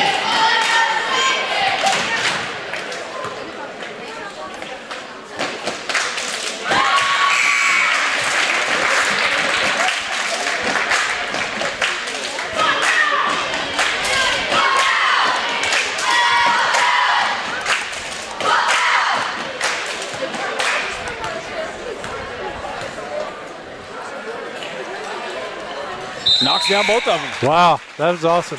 I'm going to have to talk to Coach White. I know likes to look over a lot of the stats from the games the next day. I would love to know the free throw percentage. Yeah, the free throw percentage for the Lady Wolves tonight. It's up there. Jacob Illinois got a hand on the pass. Loose ball getting away, bouncing around. Oh, Maddie Morton's gonna. There's that facial expression. Yeah. She did not agree with the blocking foul. I'm going to side with the referee on this one. Absolutely. That's going to be number 5 for her. This will be her 5th. Shelby Courtney, who just sat down, is going to come right back in the game. He's going to come right back into the game. Lady Wolves inching closer to that bonus.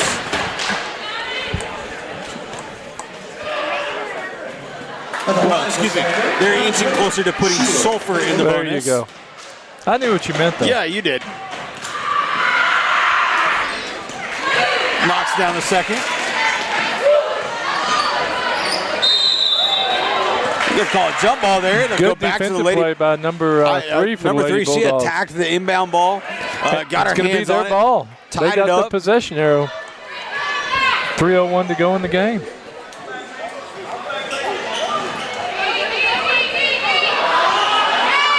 Pulls up from beyond the arc. Rebounded by Presley.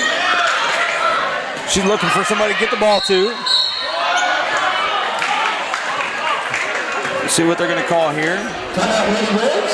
Timeout. They're going to grant the timeout to Coach Brown. Coach Brown with the stepping in. And great timeout call. Presley's kind of stuck, didn't really have anywhere to go. 135 people watching with us tonight. We're glad to have each and every one of you. Again, want to reiterate, if anything is wrong with the broadcast, it is 100% the producer's fault. And who is the producer, Bobby? That is Nick Young. Nick Young, the producer. So if you want to come to the school, file any complaints, I'll gladly introduce you. Then on the camera, any bad angles or misplays are 100% Mallory Hinton's fault. I think she's falling asleep over there on us. She is. But that was the biggest yawn I took half the oxygen out of the gym with that yawn. I think it was about to turn on the air conditioning. She's out of air. She put a lot of effort into singing the national anthem for us tonight. Oh, and it was absolutely amazing. Phenomenal job. Camera work. We're working on it, but No, she's doing a great job for us tonight. We're glad to have her up here. Again, if you see any of these media students out and about, be sure to thank them. They put in a lot of extra hours outside of class to bring you these broadcasts, and relatively enjoy doing it. Absolutely, they do. They don't complain a whole lot to anybody else. They do to me, but wow, they were getting down over here. I don't know what to think about that. As the ball's inbounded to Presley Hunt. 2:45 to go in the game. Lady Wolves leading 42-27. Presley Hunt with a driving floater. Gets it to fall. I don't even know how she got that shot up there. No.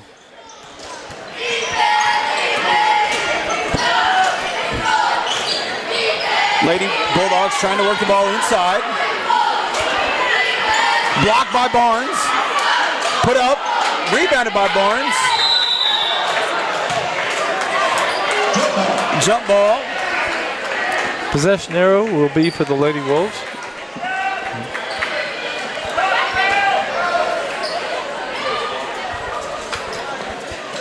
Martin looking to get the ball in. Going to have to get it in quickly.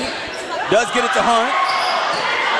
She's going to push it down the floor as it's a 5-on-4 at the moment.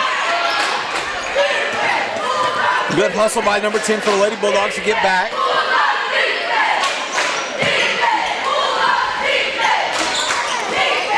Lady Wolves not in any hurry. Under 2 minutes to go.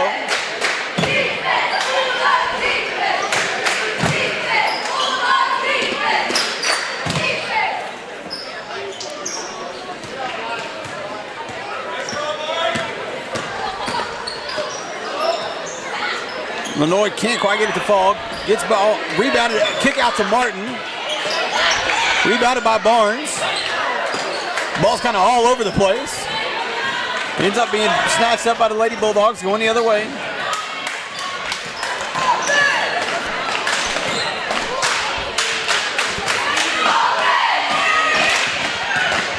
Pulls up from beyond the arc.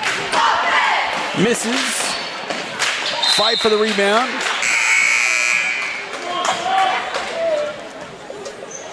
Looks like it's going to be a mass sub for the Lady Bulldogs. And shout out to those girls going to the bench, because most of those girls had been on the floor most of the evening. Yeah. They played some long, hard minutes. And some of those scrums for the basketball have been the tough ones. Ticking down to just below a minute to go in the game. Hunt's going to attack. Big block by number 14.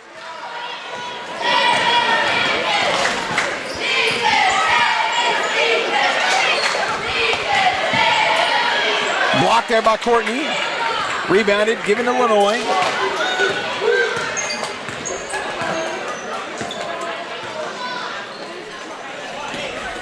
Looks like Coach Brown's fixing to do a mass sub.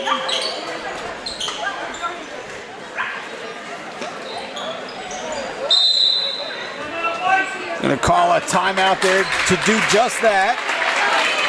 Be a mass sub, get the starters off the floor. 25 seconds to go in the game. So 25 seconds to go in the game. Bobby, player of the game. Okay, so I'm going to give my honorable mention, and then I'm going to give my player of the game. And I know this is the cop-out thing, but I got to do it. All right. My honorable mention, because of the way she started the game, first half into the second half, still played well in the second half, would be Maddie Morton. I think she did a great job. Free throws were spot on. Played a heck of a first half, and really played a heck of a game. Started a lot hotter in the first half. Yeah.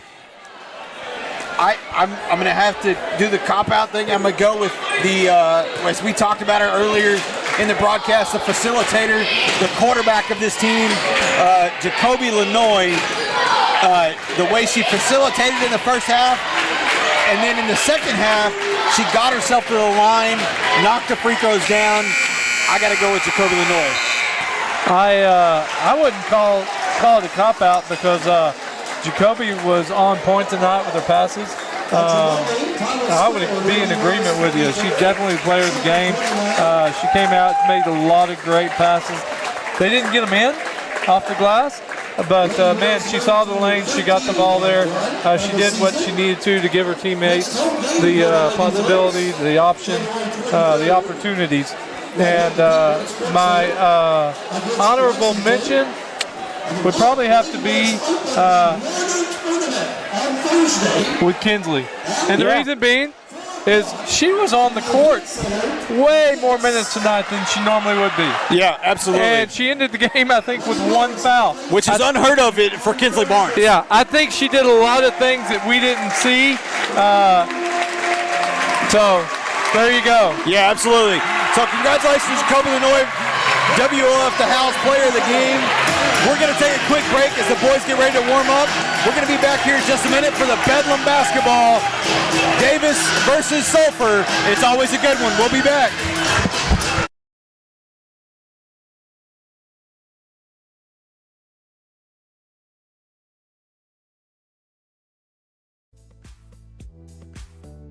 The Outlook Curio and the 77 Zips support the Wolves.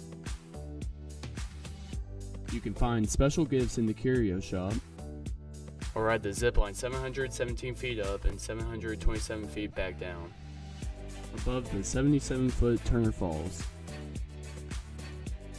And it's just off Highway 77 in about 77 seconds. Joyce and Brother Gary back the pack.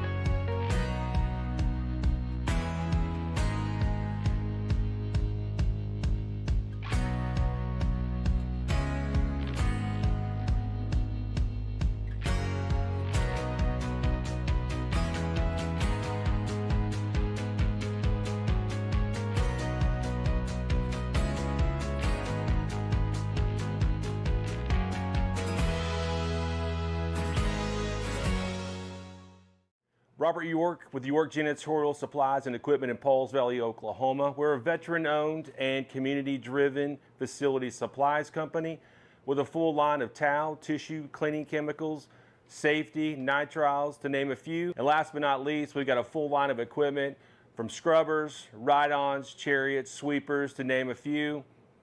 And if budget is an issue, we've got financing options as well. You know what's sexy about toilet paper? Nothing until you're out.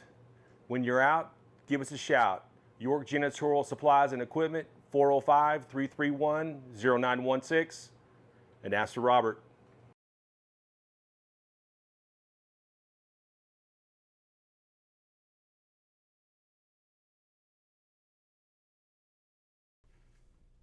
Sooner Pharmacy provides a variety of healthcare services. We accept e-prescriptions and we also offer delivery services. Sooner Pharmacy is handicap accessible. Sooner Pharmacy is located at 705 East Main Street inside Sooner Foods.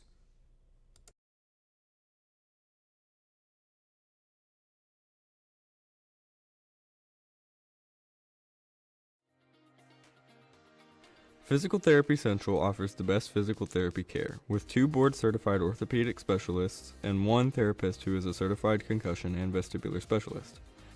PT Central's friendly staff promises you a safe and inviting atmosphere while they work with you to get you back on your feet.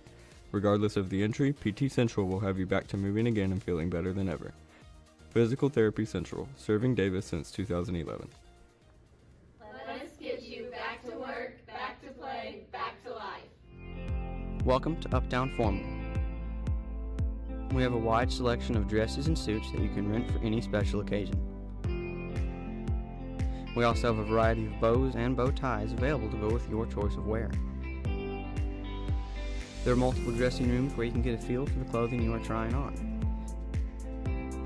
We are located at Tiffany Plaza in Ardmore, Oklahoma. Uptown Formal, helping you look your very best for any occasion.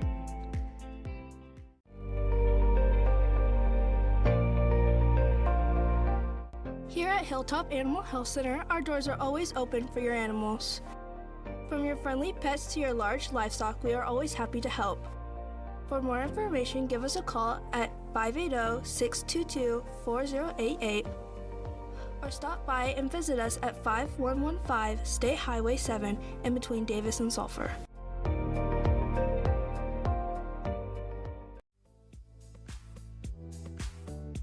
The Outlook Curio and the 77 Zips support the Wolves. You can find special gifts in the Curio Shop, or ride the zip line 717 feet up and 727 feet back down, above the 77-foot Turner Falls. And it's just off Highway 77 in about 77 seconds. Joyce and Brother Gary back the pack.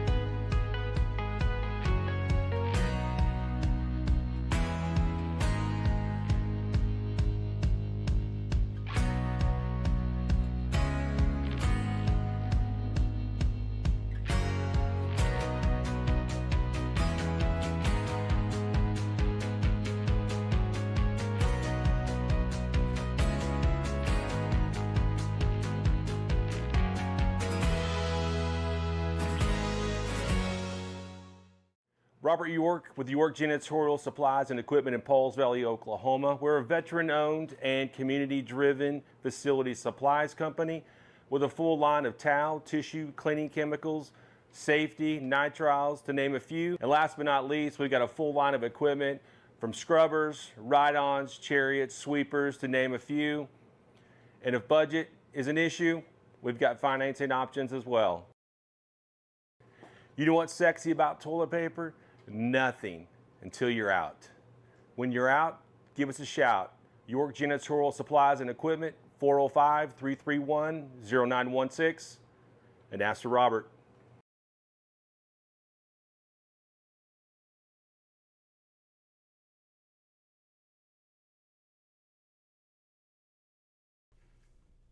Sooner Pharmacy provides a variety of healthcare services.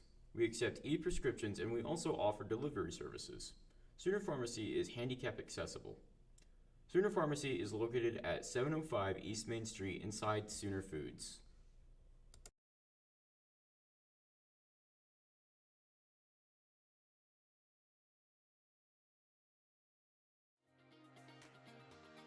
Physical Therapy Central offers the best physical therapy care, with 2 board-certified orthopedic specialists and 1 therapist who is a certified concussion and vestibular specialist. PT Central's friendly staff promises you a safe and inviting atmosphere while they work with you to get you back on your feet. Regardless of the injury, PT Central will have you back to moving again and feeling better than ever. Physical Therapy Central, serving Davis since 2011. Let us get you back to work, back to play, back to life. Welcome to Uptown Formal. We have a wide selection of dresses and suits that you can rent for any special occasion. We also have a variety of bows and bow ties available to go with your choice of wear. There are multiple dressing rooms where you can get a feel for the clothing you are trying on. We are located at Tiffany Plaza in Ardmore, Oklahoma. Uptown Formal, helping you look your very best for any occasion.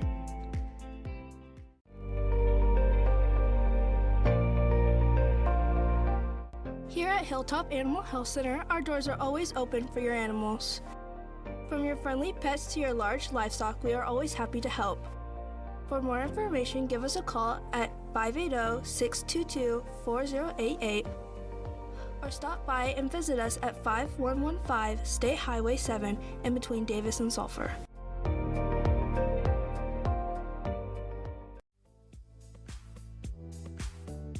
The Outlook Curio and the 77 Zips support the Wolves.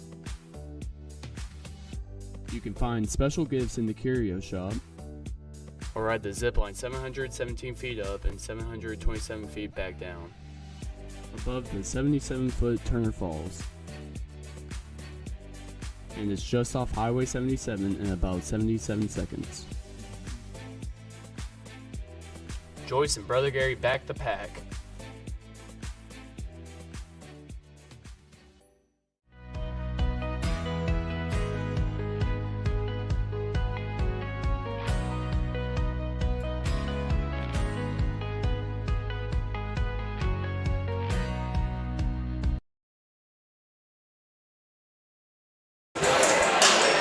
Welcome back, ladies and gentlemen. I don't know how many of you guys could actually see what was going on. The lights went out. There was a lot of stuff going on as we were going into the break between the girls' game and the boys' game. But, man, a lot of... there was a meeting at center court. It was, and both teams. And it wasn't like you get those meetings where there's pushing and shoving and all that kind of stuff. They both are kind of in their huddles. Yeah. But both huddles wanted center court. Both wanted to establish their dominance. Yes, and so, and then as we talked about it, there was a little bit of a lengthy discussion by the referees with the coaches. And the captains. You don't know if maybe that was part of it, but who knows? We'll see. As I'm going to call out the starting numbers here. Number 1, number 2, number 3, number 0, and number 5. Man, they were so close. There you go. They were so close. If you can count to 0, 1, 2, 3, you got 4 of them. You got 4 of them. All right. Now your starters for your Davis Wolves. Number 1, Dakota Carter. Number 11, Dalton Sunshine Heffley. Number 22, Tyson Tymo Moss. Number 23, Spencer the Polecat Clinton. And number 24, Wyatt Fielding.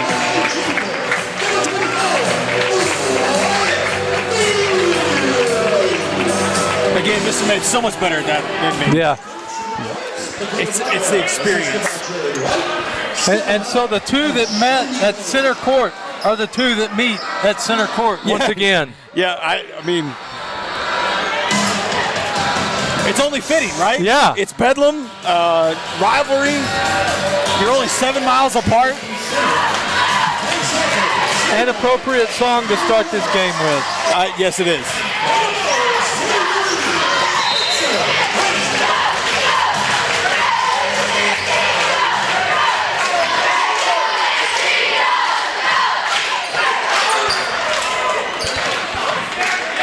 Tip won by the Bulldogs.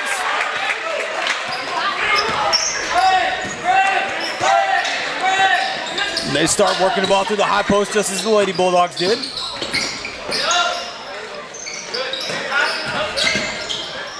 Trying to dish down low. Pass batted around. Wolves push down the floor quickly. Tyson had tons of room there.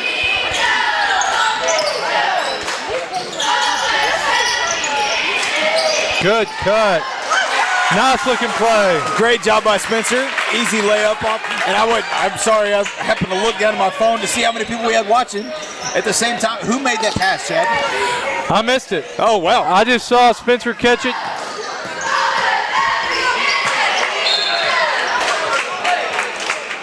They're going to say that ball went off of a Wolf. It'll stay Bulldog ball.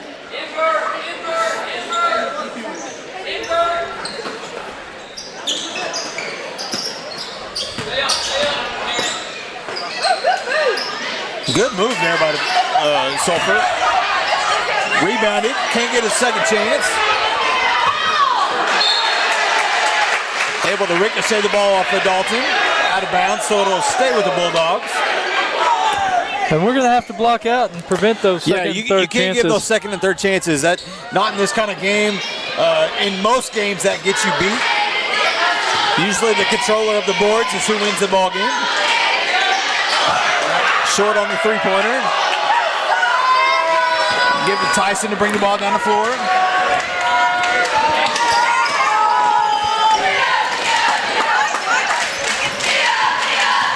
Dakota dribbling the ball around. So he just got checked. I was going to say, he got around. And that was a hockey-style body check. Yeah, it was. And by the time he realized he was still upright, the ball was coming to him, but nobody was around him. No. And he was able to get an easy bucket off the glass. Ball getting swatted around a little bit. Picked back up by Sulphur. Trying to get a quick pass inside. Good play by Spencer. Defended well by Spencer Clinton.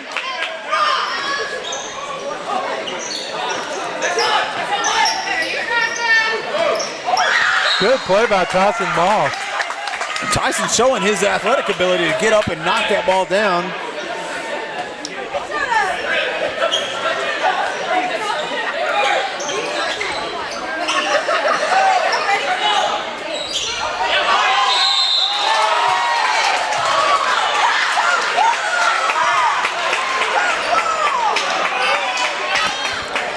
Looked like a jump ball, but the aggressiveness drew the foul. So. Refs are down there. Yeah.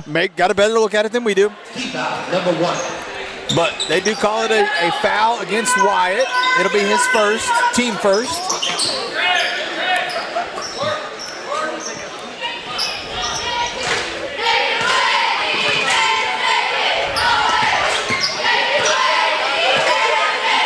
Davis doing well to not allow a lot. Ball getting swatted around. Ends up in the hands of the post player for the Bulldogs.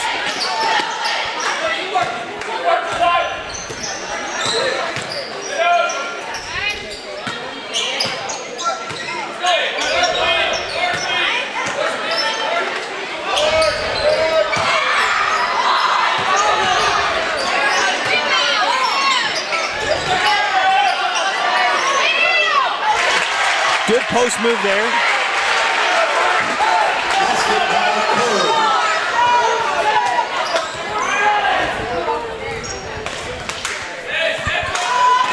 Wolves gonna try to work the ball down low. Kind of run into each other there for a second.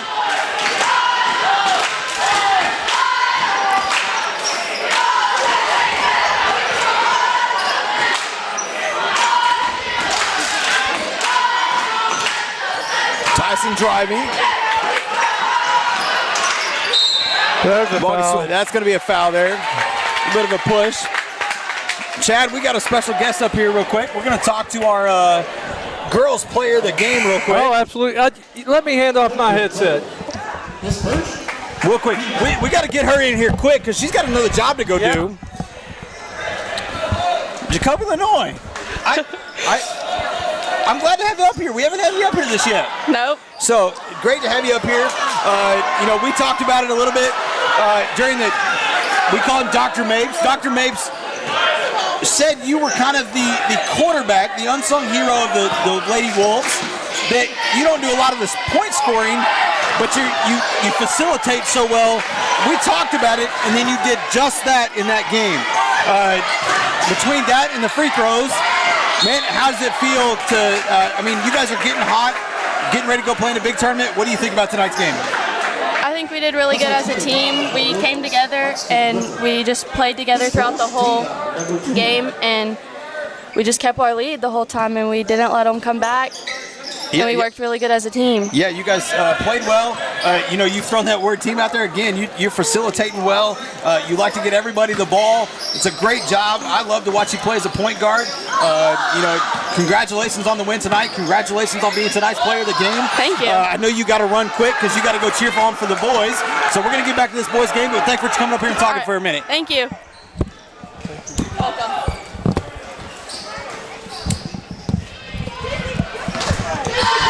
So we get back to the boys' game here. That was kind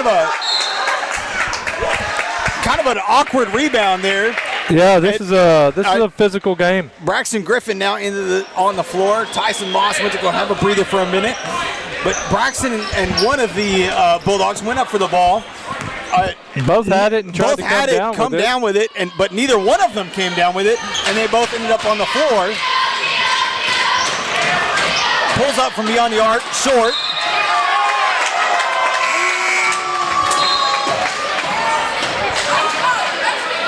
I'm coming in for Wyatt. To Wyatt, get Wyatt a breather.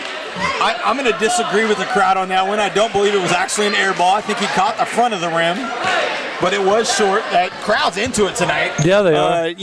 When we first started the first game, it was still people kind of trickling in. Wasn't as packed as I expected it to be. But as the night has gone on,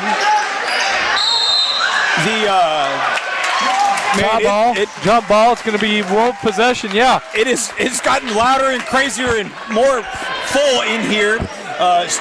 Looks like it's going to be standing room only not long from now. I tell you what, the way this game's going, I don't doubt it.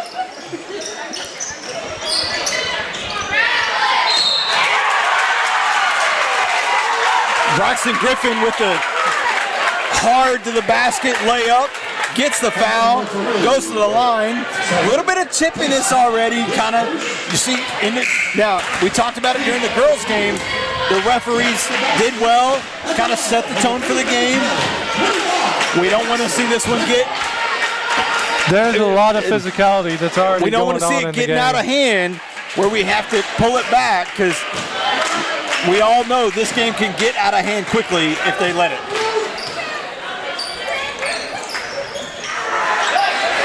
Missed the free throw, rebounded by the Bulldogs.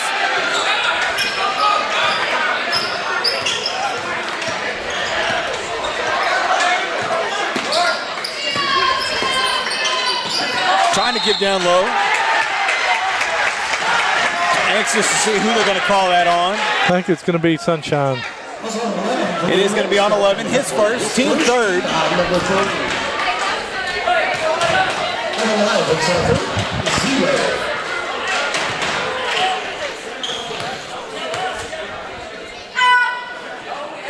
Missed the free throw.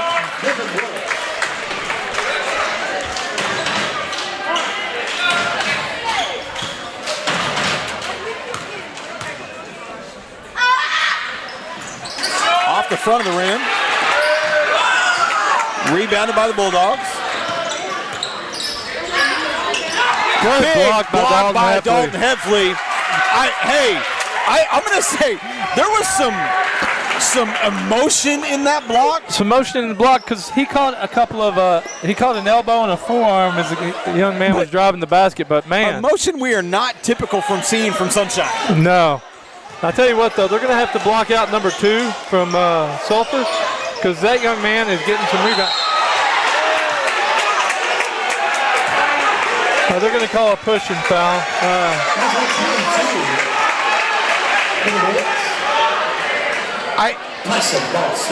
That's going to be Tyson's first.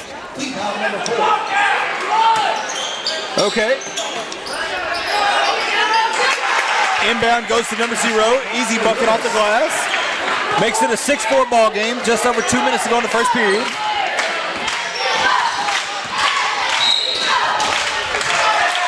They're going to call a blocking foul on number 2. His first, team third for Sulphur.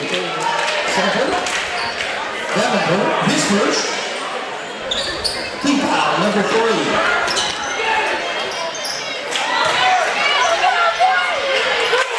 Good move there by Spencer Clinton. Right now, Spencer playing well. Good moves down low, having to play in a physical game.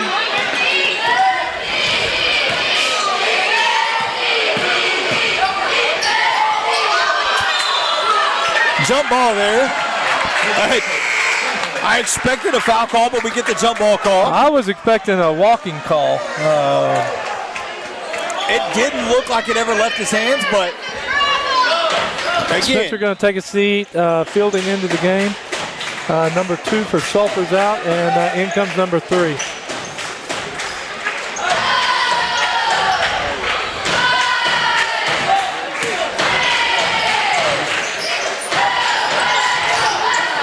Braxton tried to jump that inbound pass, couldn't quite get there.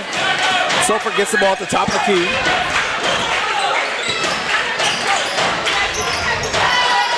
Ford's going to pull up 3 on the arc, off the front of the rim.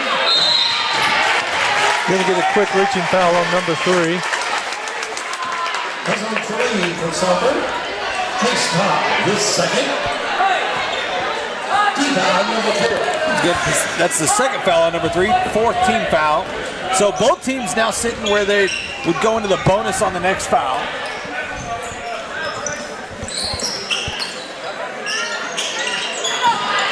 Great move by Wyatt, setting his position, getting the ball from Braxton Griffin, able to get the bucket off the glass.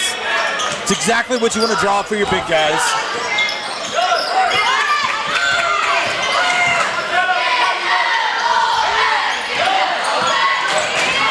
Good steal by Tyson Moss.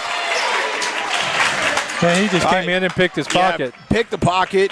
You can see Coach Blackwell screaming at him, slow down. 40 seconds to go in this. Again, I'd like to see Wyatt knock one down right there with the ball just outside the three-point line.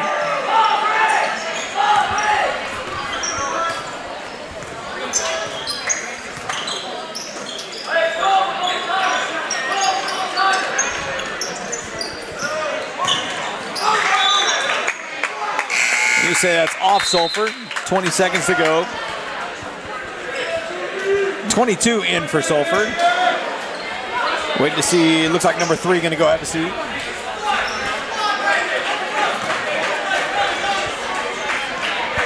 We're going to throw it to Dakota Blackwell back. Blackwell. That's not Dakota Blackwell. That's Dakota Carter. As they throw it back court to him off the inbound. Give to the wide, high post. Braxton down low, trying to go up. Can't get it to fall. I'm not sure if one of them got a hand on it. They're going to say he was out of bounds. We Sulphur ball back to the Wolves. No, Davis ball. Yeah. I didn't know whether he was calling a foul. I thought that's what he was calling, but he actually called out of bounds on the Bulldogs. Threading the needle. Man. Threading the needle to get the ball inside to Wyatt Fielding. Did you catch it? Did you see it? I don't know that I did. I'm going to have to talk to that kid. A little bit of attitude there. But, hey, it was a tough catch on the inbound. Turned, made a quick shot. Anyway, we got a good game. We do have a great game. I'm going to throw out there, it's one of those things, it's a hard thing for me to get on to kids for being emotional in this type of game or any game because all these kids are competitive for both sides, Sulphur and Davis. Most of these kids know each other really well. They've played against each other for years. They're going to continue to play against each other. Yep. But I know Coach Hunt, who's down there on the bench for the boys' game, he was on the bench for the girls' game. I've heard him tell his daughter, you can't ever let them know if you're having a good game or bad game. You can't ever be too up. You can't ever be too down. You got to find that stone cold in there somewhere. That's one of those things that these guys, they're teenagers. They're teenage guys. They're going to get emotional. All right, so Wolf ball coming out here the second half. Got the possession arrow. So. Second quarter. What did I say? Second half. We're not to the second halftime quarter. yet. Thank you. It's getting close to my bedtime, but it's not. We're not halftime yet. Possession's going to start with the Wolves. Tries to go up. It's going to be a foul on number 4, I believe. Nope, they're going to give it to 25. Going to be his first. Smith, his first. And the line, number 9, Dakota Carter. 2 shots.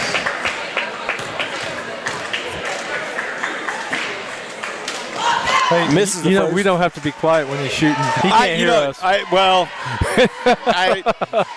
was here for a junior high game, and they were talking about new rules or rules that have been in place but getting reinforced anymore. And one of them was quiet on the free throws. Right. So now I feel like I have to stop talking during free throws. I feel like that should have been a carry. Wasn't called, though. He's going to pull up as he drives across. Rebounded by Carter. Carter's going to push. Tries to go up, get the floater. Can't quite get it. Spencer got a hand on the rebound, but couldn't quite reel it in. Be Sulphur going the other way. Couple of quick possessions.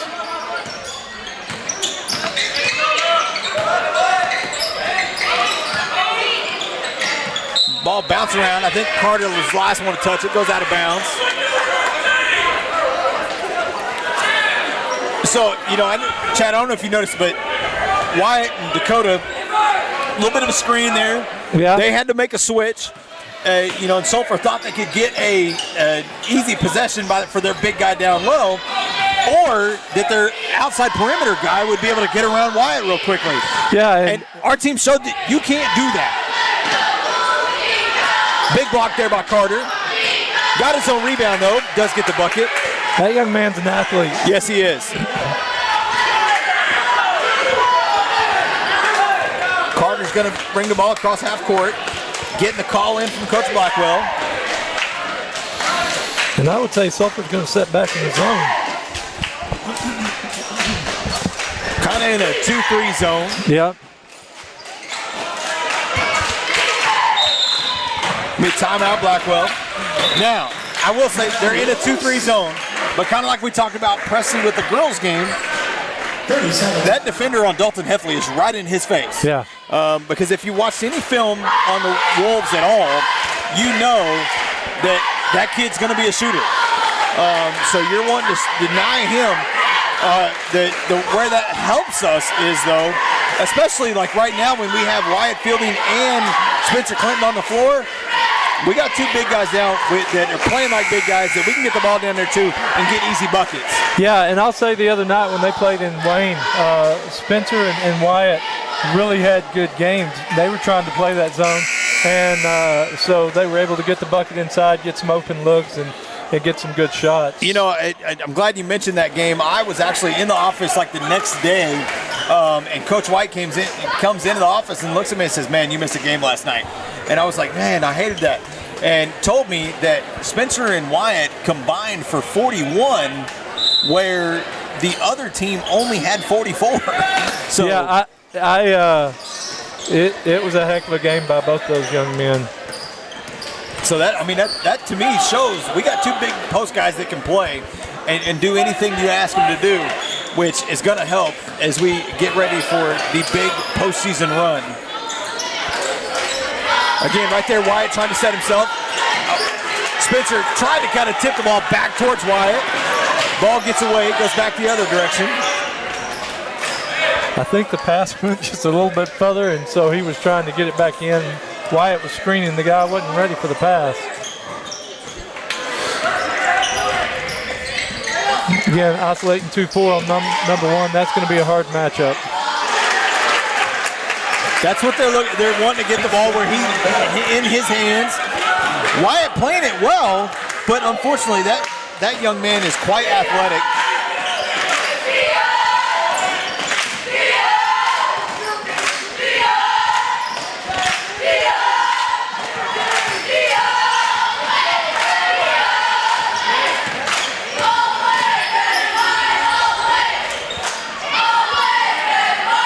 I wouldn't have been shocked if Dalton pulled up from right there. I know it, right?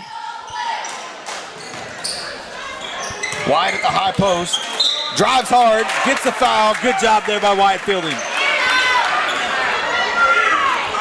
5:11 to go in the half. Davis leading 12-8. Wyatt Fielding at the line.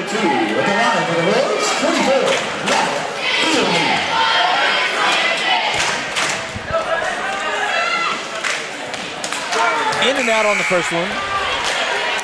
Braxton going to come in, give Dakota Carter a break. And I don't know that Dakota has sat down. Not since the game started. Up to this point. I don't think Dakota's sat down. I don't think Dalton has sat down. Yeah, up to this Dalton point. hasn't sat down either. Good rebound by Spencer. Spencer goes up on the glass. Good bucket.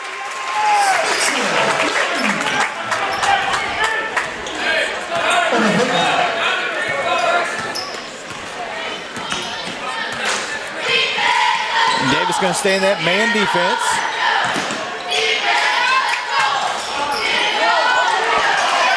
Wow.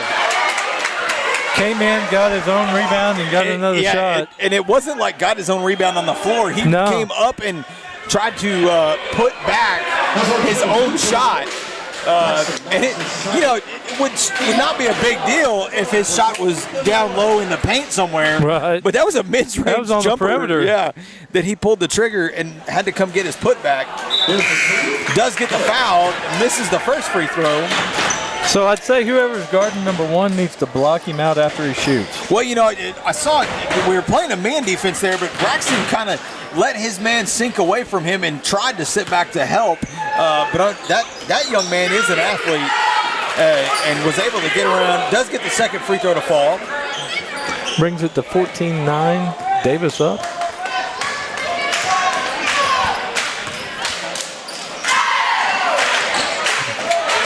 Heffley with an errant pass. Layup goes off the glass, a little too hard.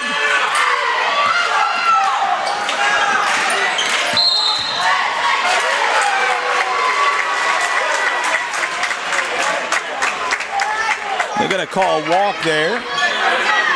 Excuse me. I know. A travel. A travel. Presley's going to let me hear it for that one again.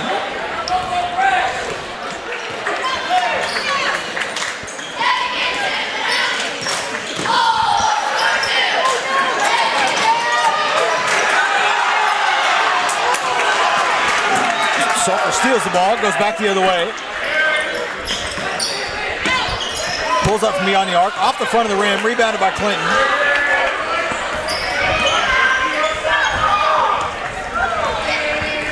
Some physical play on both ends. Yeah, absolutely. Especially under the goal. And right now, Sulphur's winning it. Gives to Braxton Griffin, he's going to pull up. Gets the shooter's bounce. He got more than one shooter's bounce on that shot. And gets it to fall. Makes the score 17-9. 3:30 to go in the first half.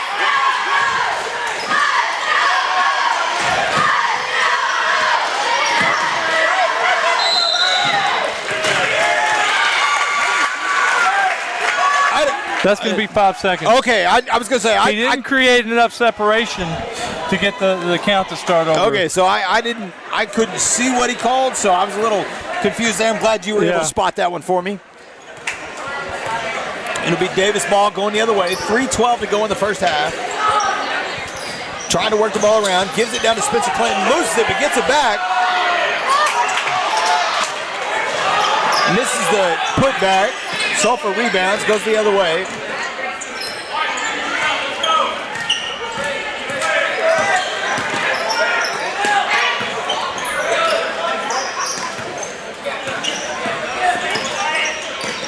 Davis defense not allowing much. Pulls up from beyond the arc. Rebound going astray.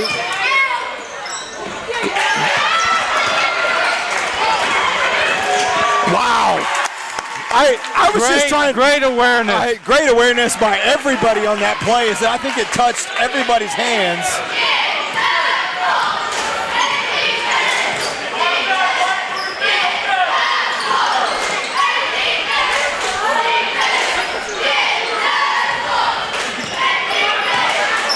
Sulphur trying to dribble around. Gets the bucket. Timeout, Sulphur. So prior to that basket, Davis had stretched it out to a 10-point lead, but now it's down to 8-point lead. Yep, 19-11, Wolves up. 2:03 to go in the first half. Man, the physicality of the play under the basket is something that I have not seen in many games this season. Absolutely, they're letting them play, which can be good and bad. And I would say for Davis, that's a good thing most nights. If Coach Tinkle, if he's at home watching right now, I know he told me the other day that it's good for the boys because as they get into the postseason, that's what they're going to let them happen. Right. They're going to let them play. They're going to let them play physical basketball. It's just what is done here in Oklahoma. Yeah. So I think it's good for us. Now, I do feel like the second quarter, they have set that line a little bit more for those fouls. Kind of made the boys dial it back a little bit. But it is still physical. So. Yeah, and for the most part, both teams right now are playing within themselves. They're not letting their emotions kind of, dictate the way they play. Yep. If this thing gets closer later on, that might change. But for right now, it's just good, hard-nosed basketball. And here we go. Sulphur's going to come out and press. So if you're watching with us, I know we got 140 people watching with us tonight, right now. If you're watching and you know who number 1 is for Sulphur, please type in the chat. Let me know that young man's name, because that young man, I want to give him the praise that he has deserved.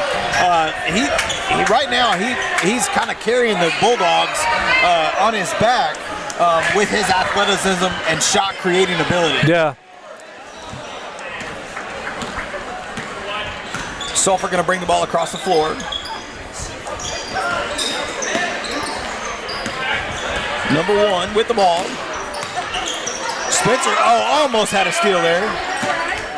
Gives the ball up. They're going to get back to him at the top.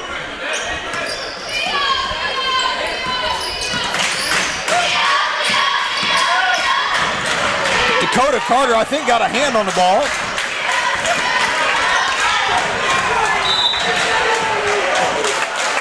So wow. Man,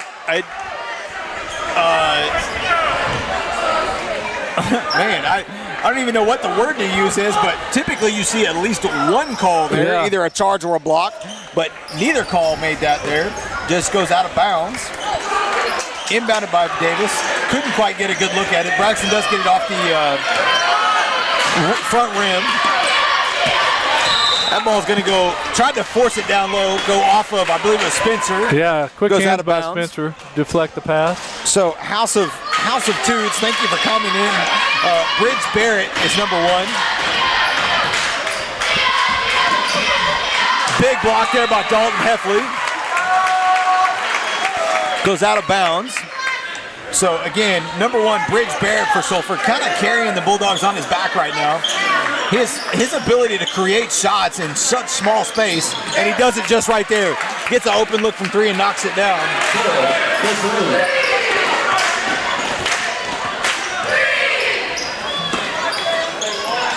Chad, I'll be honest, he's been one of the better shot creators that Davis has seen thus far. Spencer picked up the charge. That'll be his first foul. Again, we were asked not to talk about fouls this game, so we're going to refrain from it. Yeah, that's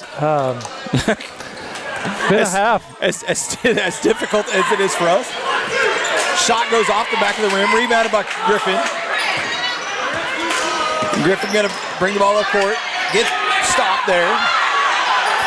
Throws the ball ahead, gets knocked out of bounds by Sulphur. It'll be Wolves' ball. 20 seconds to go in the half.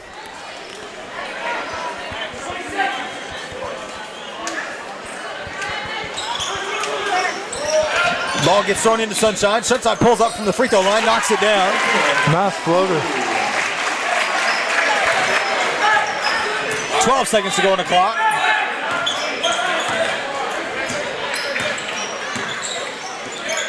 Good defense there by Wyatt Fielding.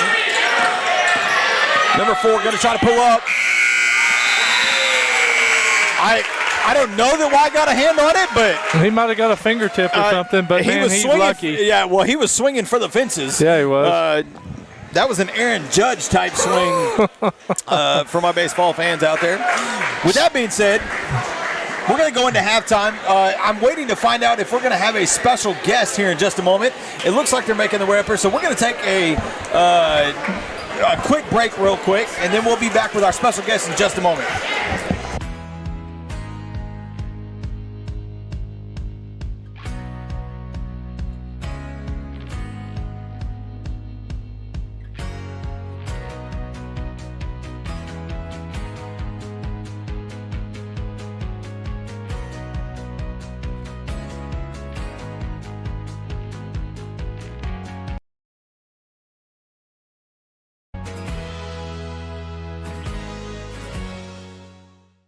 Robert York with York Janitorial Supplies and Equipment in Pauls Valley, Oklahoma. We're a veteran-owned and community-driven facility supplies company with a full line of towel, tissue, cleaning chemicals.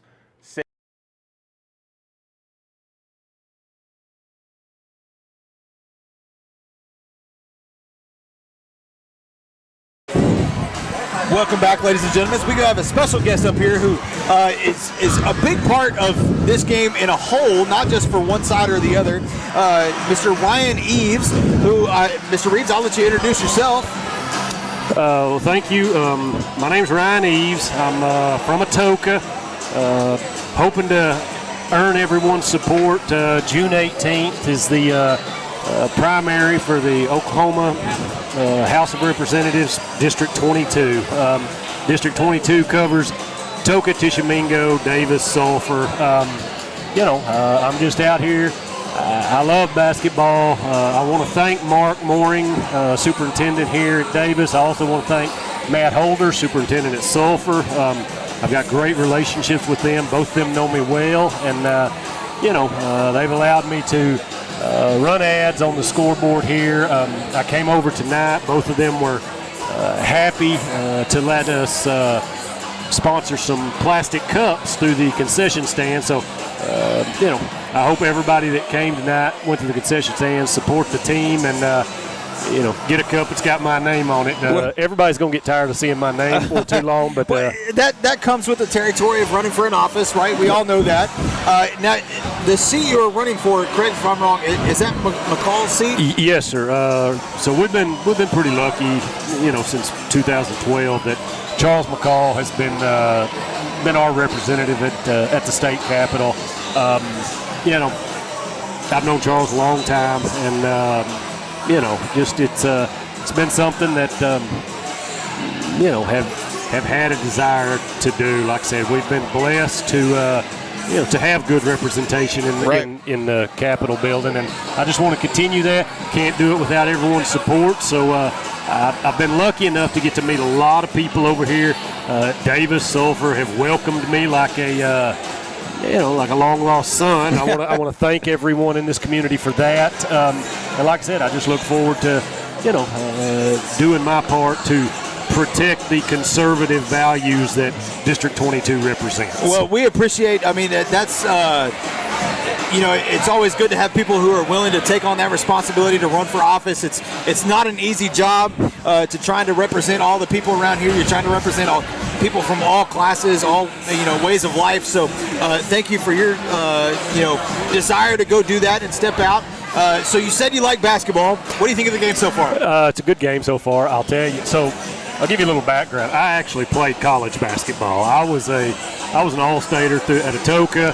Had some turned down some Division I opportunities. Ended up playing for the legendary Wayne Cobb at East Central. Okay. Coach Cobb is like a second father to me. I was actually the last all-conference player Wayne Cobb ever had before he retired. So basketball's always been near and dear to my heart.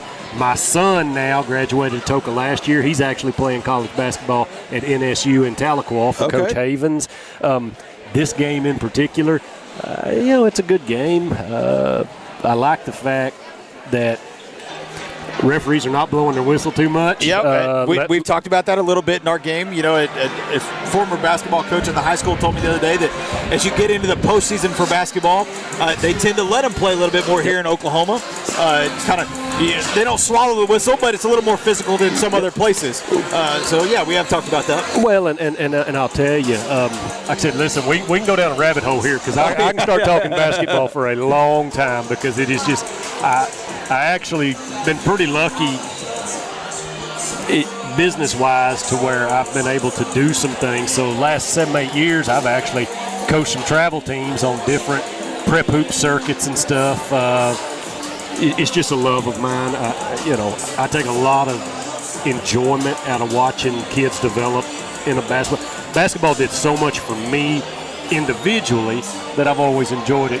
With that said, going back to this game in particular, nobody likes a game, especially if you're a player, even if you're a fan, where every time you turn around, the clock's stopping because refs are blowing a whistle. Let these kids understand that life's going to hit them in the mouth sometimes. You got to learn to play through that. Got to learn to get up. Got to learn to keep going. And that's what we're seeing tonight. I like it. It's been a fast-paced game, a physical game. Davis looks pretty good. Not to take away from Sulphur. They're playing well. It's just, we've talked about it a little bit. Number one, Bridge Barrett for Sulphur, kind of putting him on his back right now, playing well, creating a lot of shots. Davis, the big guy's playing down low pretty well. A couple of good shots. Braxton Griffin playing well. So Great game so far. We got about 4 minutes to go before this halftime ends. We're going to go back to a commercial break because we couldn't do this without our sponsors. And of course, we thank you for your service. We thank you for your, we're glad to have you here. We wish you the best in the election, and that's June 15th, correct? So June 18th is the primary. I want to thank y'all for allowing me to get on here and say this. I would say, listen, I've not had a chance to meet everybody, obviously, in the community. I hope to. If you get a chance, you can go to voteryaneves.com if you want to learn a little more about myself. You can even jump on Facebook. I'll be the first to tell you I may be the oldest 44-year-old in the world because I'm not really a social media guy, but I'm trying. But I would love the opportunity to earn everybody's support because that's what this is. It's something much like basketball. You got to earn everything you get. I want the opportunity to earn everyone's support. And like I said, if you get a chance, go check out the website, check out the Facebook. I look forward to getting to meet everybody. All right. Well, thank you again for coming on. We really appreciate it. We're going to go back and take a quick break, and then we'll be back for the second half. We'll see y'all in just a little bit. Safety, nitriles, to name a few. And last but not least, we've got a full line of equipment from scrubbers, ride-ons, chariots, sweepers, to name a few. And if budget is an issue, we've got financing options as well. You know what's sexy about toilet paper? Nothing until you're out. When you're out, give us a shout. York Janitorial Supplies and Equipment, 405-331-0916, and ask for Robert.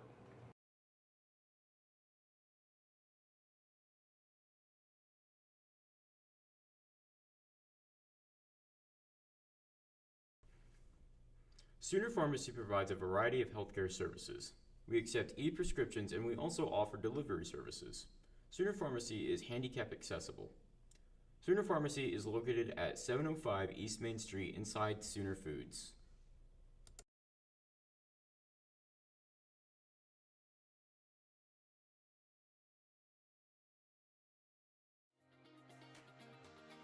Physical Therapy Central offers the best physical therapy care, with 2 board-certified orthopedic specialists and 1 therapist who is a certified concussion and vestibular specialist. PT Central's friendly staff promises you a safe and inviting atmosphere while they work with you to get you back on your feet. Regardless of the injury, PT Central will have you back to moving again and feeling better than ever. Physical Therapy Central, serving Davis since 2011. Let us get you back to work, back to play, back to life. Welcome to Uptown Formal. We have a wide selection of dresses and suits that you can rent for any special occasion. We also have a variety of bows and bow ties available to go with your choice of wear. There are multiple dressing rooms where you can get a feel for the clothing you are trying on. We are located at Tiffany Plaza in Ardmore, Oklahoma. Uptown Formal, helping you look your very best for any occasion.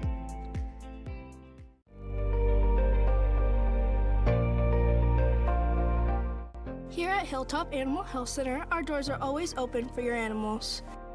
From your friendly pets to your large livestock, we are always happy to help.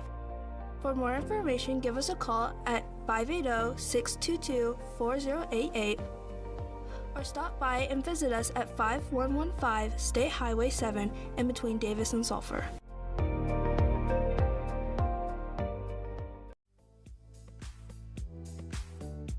The Outlook Curio and the 77 Zips support the Wolves.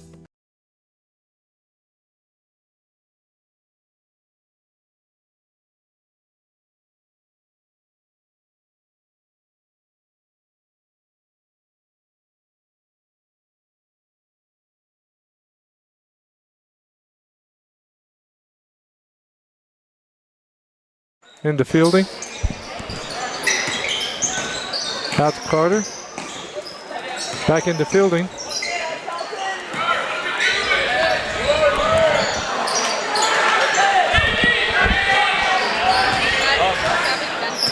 Number 1 for Sulphur bringing the ball down. Good play by Dakota. I'm sorry. Good play by Sunshine. Dalton Heffley. Knocked it out. Going to be Sulphur's ball.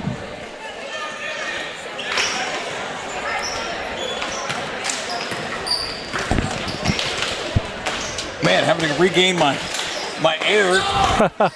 It was great to have that Ryan Eves, representative hopeful on here with us as we Jump ball. jump back into the second half here. Going to be Davis. Possession, Davis. Davis ball. I forgot which end we were playing on. I think that's some gamemanship by that young man. That's twice he's tried that tonight. Smart. Yeah, you can't blame him. No. Kind of gets in the heads of the other team.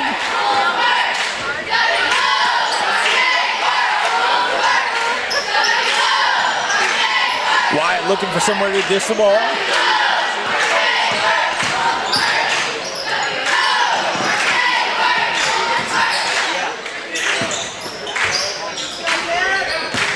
Davis doing well with the ball movement here. No foul call. Going back the other way.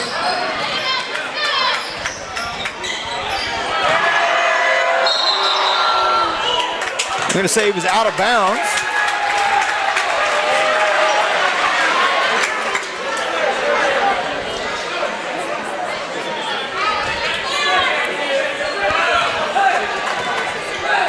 Carter to bring the ball down.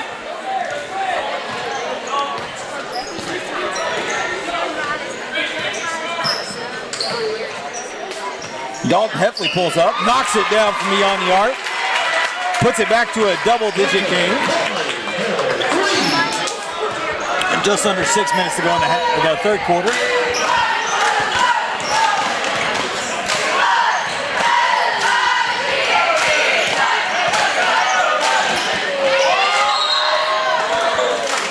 That's going to get 2-4.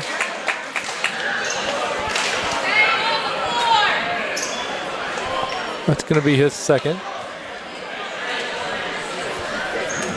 I was going to say they're going to. I didn't know if they were going to call that on the shot or on the floor. They did call it on the floor. Gets the ball in. He's going to pull up from beyond the arc. Knocks it down.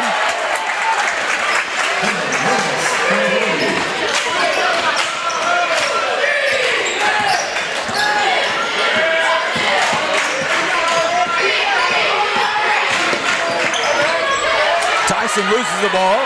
Goes back the other way. Bucket's good on the other end.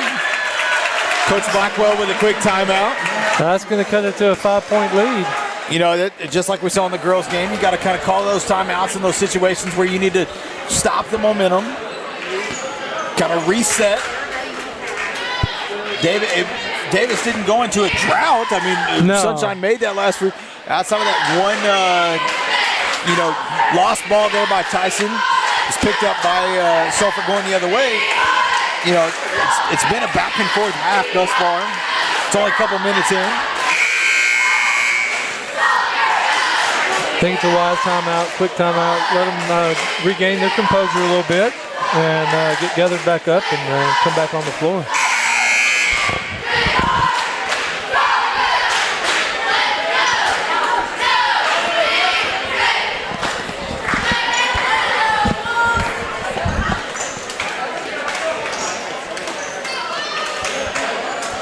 Lost to inbound. Inbounds to Carter.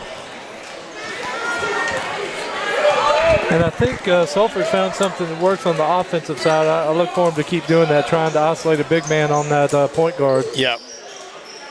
Trying to get him space. Spencer going to pull up. Knocks it down. Shows the big man can shoot.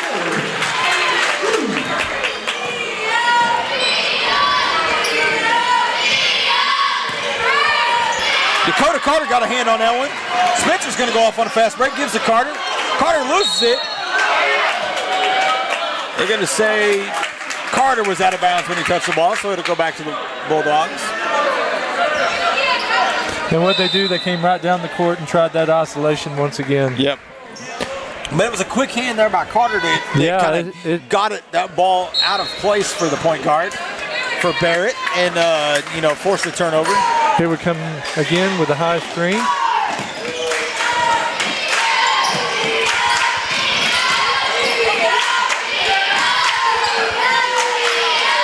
Rebounded by Griffin.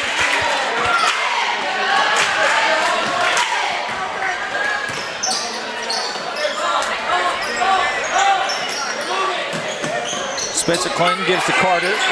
Fielding.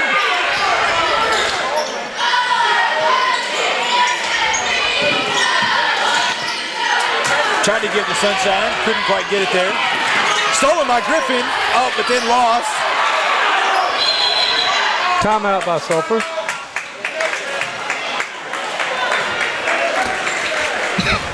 Man, quite a back and forth here.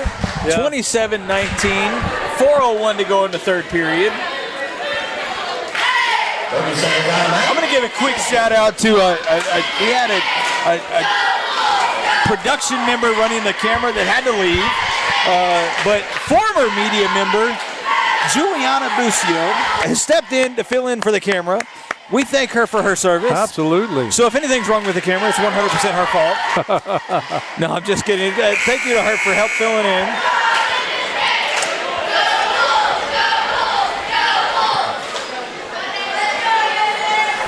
We appreciate her jumping in to help us out in the time of need.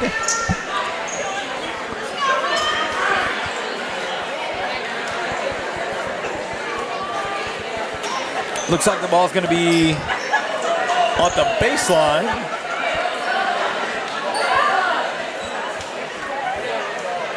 They're gonna change that. That's where the ball was when they called timeout. They're gonna change that, and he's gonna go back up to the sideline to inbound the ball. The coach wanted it there because I think he had a specific play drawn up.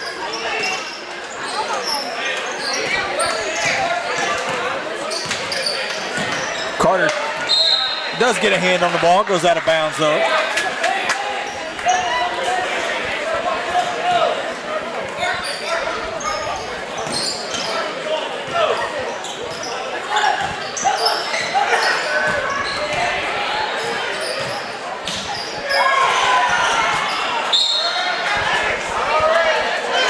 Gonna stay Sulphur ball.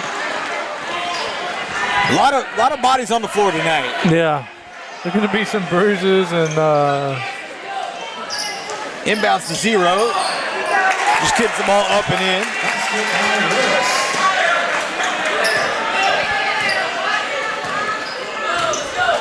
Sunshine going to bring the ball across the floor.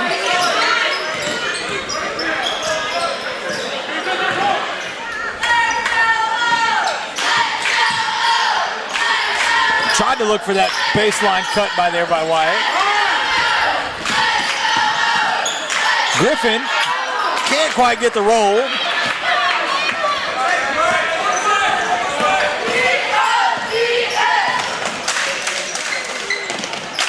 Barrett does get the bounce. Brings it back to a 4-point game. 27-23. Just under 3 minutes to go in the third period.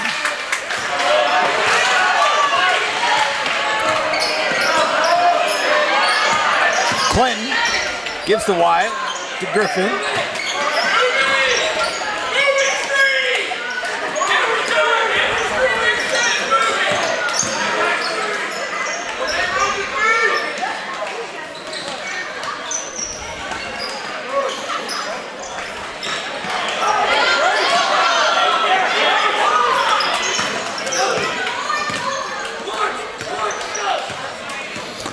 Resetting, trying to I was going to say, Sulphur defense playing tough right now. Gets the ball inside to Clinton. Clinton tries to go up. Can't get it to fall, but can't get the foul either. Defended well by Sulphur. They got the ball going the other way.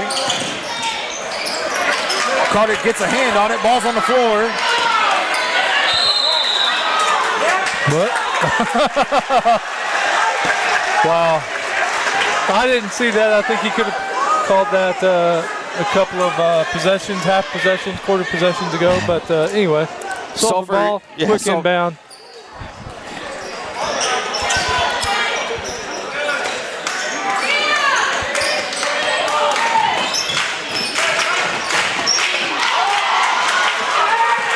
Good defense there by Davis.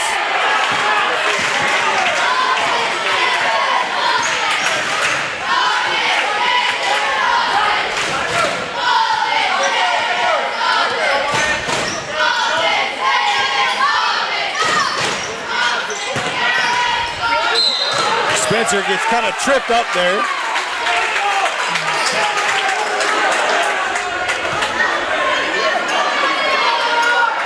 Zero for Sulphur. Evan Willis, his first. And that's going to be his first foul of the night.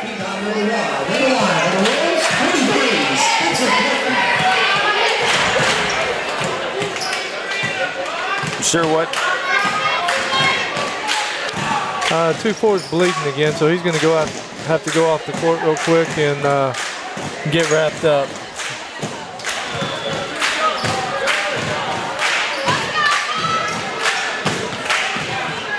Kind of retape that spot. Yeah.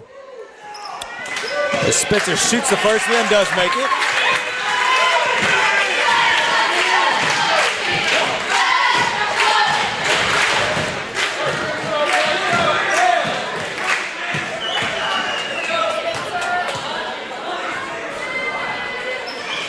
Misses the second. Rebounded by Griffin. Gives to Clinton. Tyson can't quite get the put back there. It's a good look there by Spencer.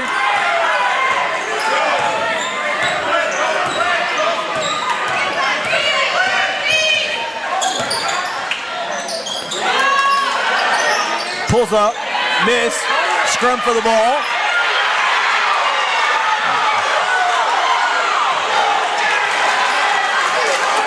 Wow.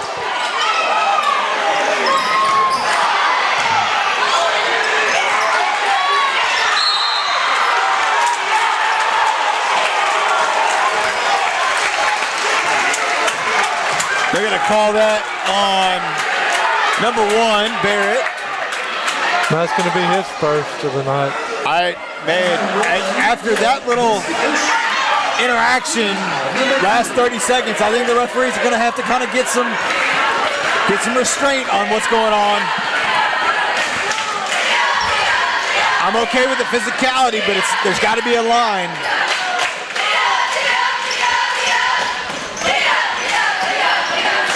Davis working the ball around. 16 seconds to go in the first half. Looking for the last shot.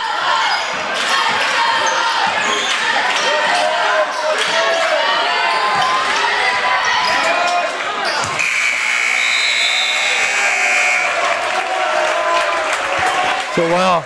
I'll tell you what, those last minute 45 of that quarter. Man, that was intense. With the rumble down here on the court that they eventually, after 3 or 4 people jumped in there trying to get the foul ball, they called a walk. Some pushing, shoving underneath down there on the far end of the court for rebound. A lot of chest bumping and checking down here on the other end. And I think they're talking about it right now. They're talking about we got to get control of this game because a lot of emotion on Sulphur's side, a lot of emotion on Davis' side. And you don't want them to implode. No. So this Bedlam game has not disappointed Mr. Alexander. No. Oh, man, don't call me that. Golly. I don't even let the kids call me that. I'm not that old yet. Although, I do turn 41 in 2 days. Wow. So, Well, you're over that 40 hump, so it's all downhill from there. Oh, man, don't tell me that. So we get, I just got to stare down and look because somebody heard me say that I turned 41. But hey, I'm only 54, so I'm a young man. That's true. You're still on the uphill, though. Right? I'd like to say so, yes. Yeah. But some days I wonder. So here we go. Start of the fourth. Fourth period, 5-point game. Sulphur inbounds.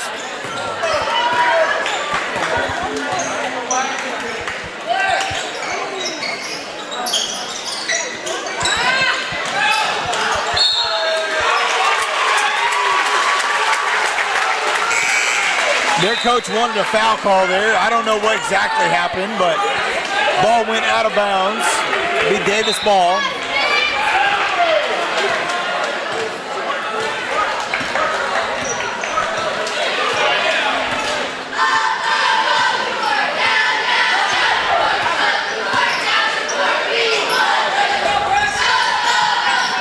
back on the floor, gives to Griffin. Gets an easy bucket. Working the ball down low, finding an easy bucket off the glass. Great job there by the Wolves.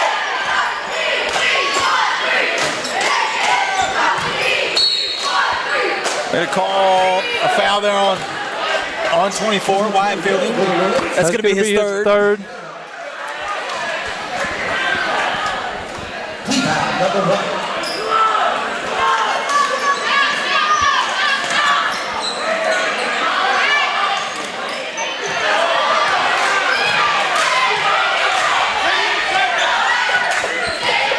7 minutes to go in the game. Braxton's, he got called for the foul there. Yeah, I think it's on the floor, though. It's not going to be a shot. It should be on the floor. That's one they call a wasted foul. You know, what I like to call a wasted foul, there's no need to swing your arm there. I know you're trying to get a steal, but one you didn't necessarily need to give up.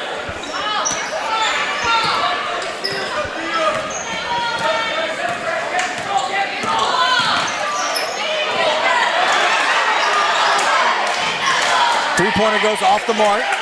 Rebounded by Sulphur. Putback misses.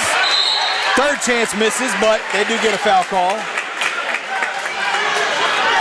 So physically, Davis got pushed around down there and just did not get the rebound. And, man, when you don't get that rebound, you get the second chances, and then eventually they get it to the free throw line. Yep. So, do send themselves to the free throw line on the third opportunity. Missed the chance there, though.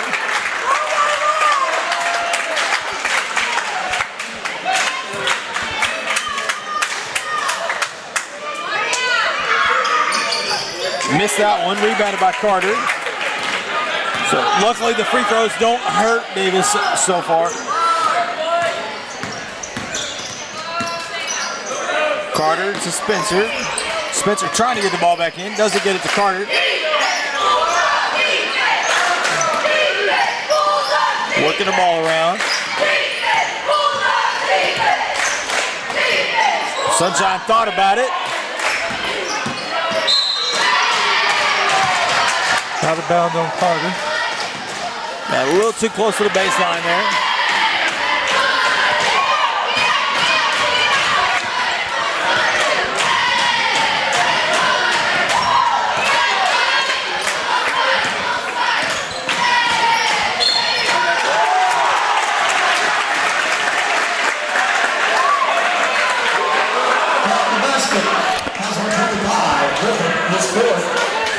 And just like that, Griffin has picked up his fourth foul.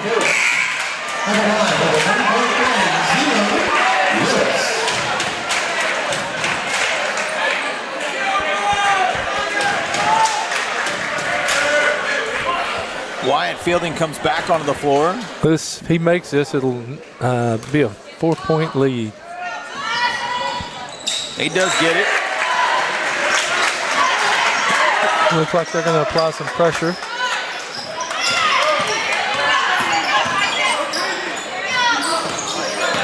Good job by Tyson to get through the press.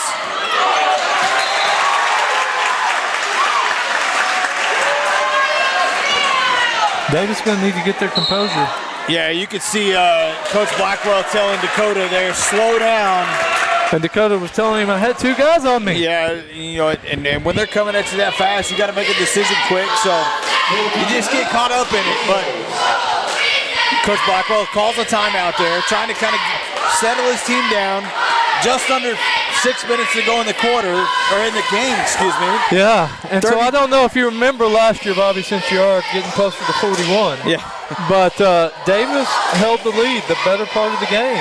They did, and then ended up going into that double overtime game. Yeah, and Sulphur closed the gap in the final few minutes, and from what I recall, best of my recollection, they went down and hit a couple of three-pointers and tied it back up. So Davis needs to be careful. They need to collect themselves, come back on the court, and play ball the way they were in the first half.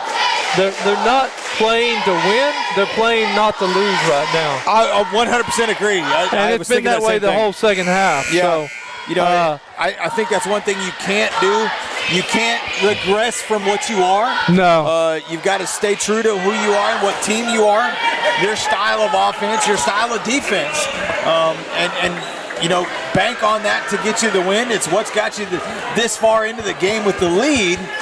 Don't go away from it now. Yeah, tentative play never is good. No. Bulldogs inbound the ball. Barrett to bring it across the floor.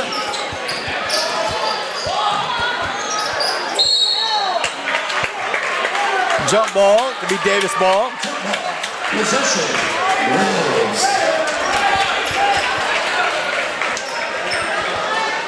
Sulphur gonna run the press. Davis does inbound it to Heffley. Heffley gonna push the ball. That'll go out of bounds off of Barrett.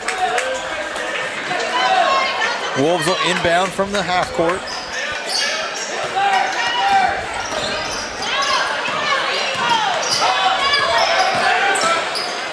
Gives the fielding.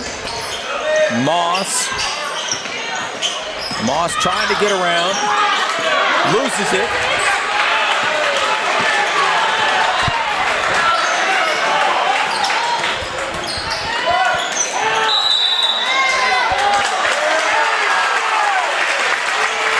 They're going to call a walk there.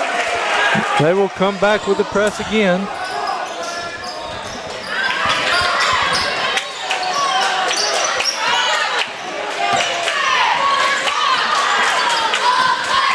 Heffley got to get across half court. Does make it. Gives to Carter. Heffley's going to pull up. Short.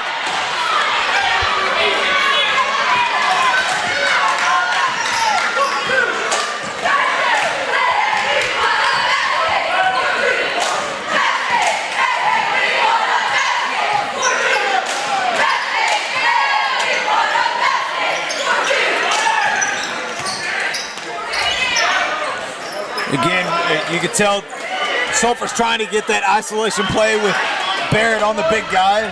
Davis able to switch it back. Barrett does pull up, in and out, rebounded by Sulphur. Goes up, gets the putback, makes it a 2-point game.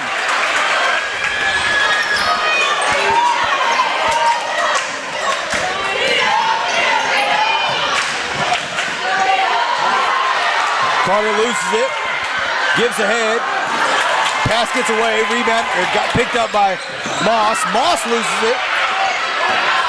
Sunshine with the ball, thought about it, swings it across court. Carter slows back up. 3:45 to go in the game. Spencer.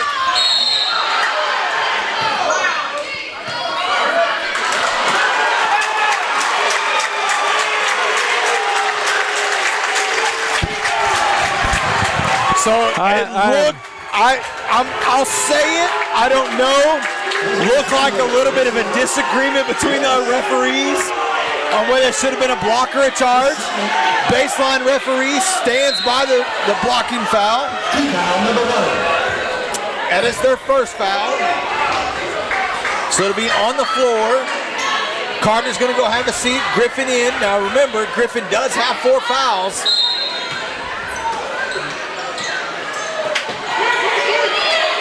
Throws the ball out to Clinton.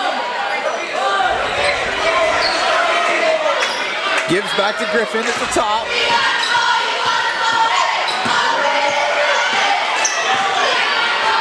Gives the fielding in the corner. Back out to Heffley.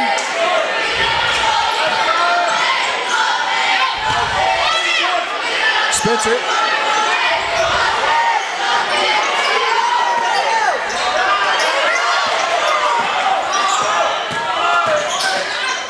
Gives to Griffin in the corner.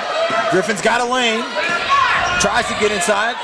Moves the ball around. Stolen. Oh, no, pick back up. They're going to say backcourt. It was tapped. It was tapped.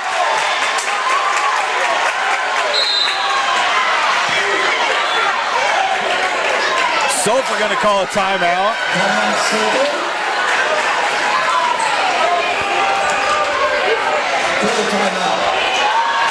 So I'm going to call that the payback call. Okay, I was thinking the same exact thing. I think that's exactly what that was because, look, I'm going to be totally honest. I think that was a charge back down at the other end. Yeah, I do too. And the referees kind of looked like they didn't really know where they wanted to go with it. They give it back to Davis for the blocking foul. So I think that call there, because I do believe it was tipped, but they give it back to Sulphur pretty quickly. So. Yeah. 2:59 to go, 30-28. This game is 100% living up to the definition of Bedlam. Oh, no doubt.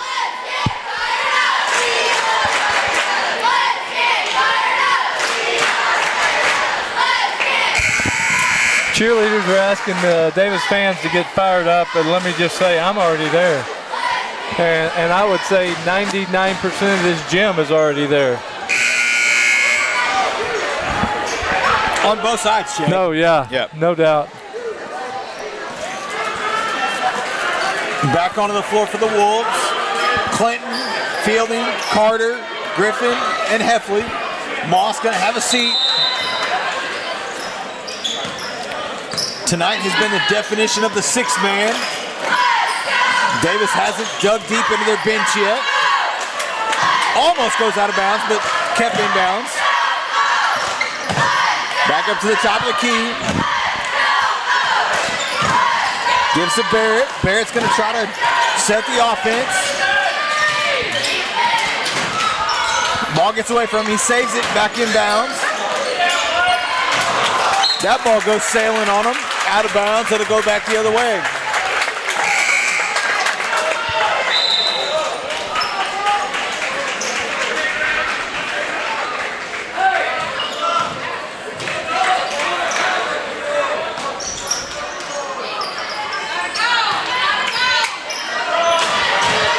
Heffley bringing the ball across. Nope. Does throw it back to Braxton. Carter gets the ball. Working the ball around. Gives to Wyatt. Wyatt goes up. Easy bucket there. That's exactly what you're looking for. Extends it back to 4 points with 2:05 to go in the fourth quarter.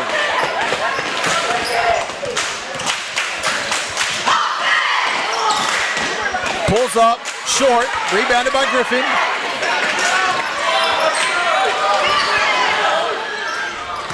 Again, I know we've got 158 people watching with us.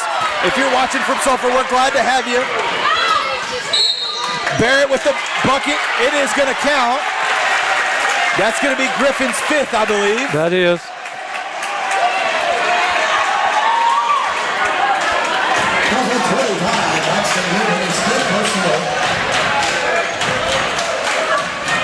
So Griffin will have to go have a seat. Tyson will come back onto the floor for the final minute 41 of this game.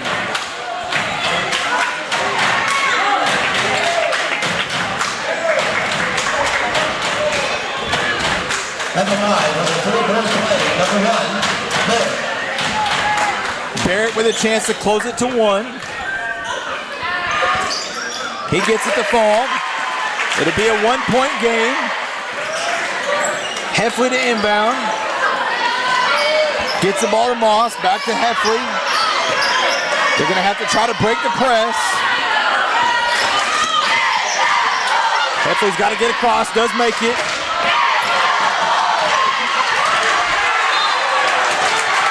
Oh my goodness. No call on that end. Ball goes out of bounds. Sulphur, with a minute 27 to go, does have a chance to go down and take the lead.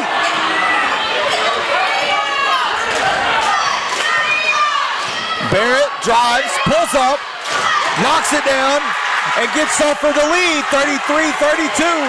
Just over 1 minute to go. Ball was tipped out of bounds by Sulphur.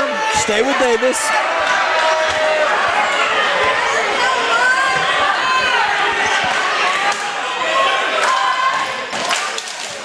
Gets to Carter. Carter's going to push.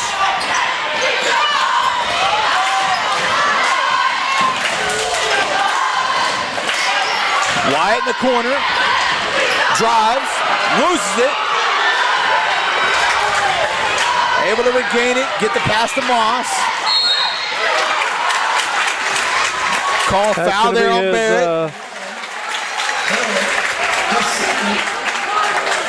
That is Barrett's only his second foul of the evening.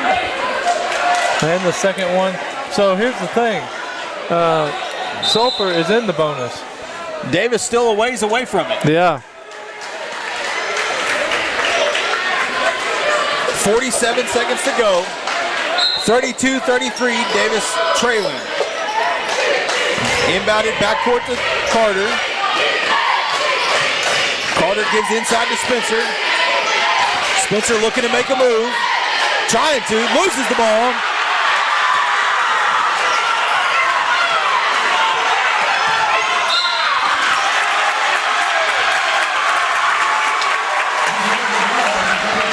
That's going to be Carter, a foul against Carter, his first of the evening.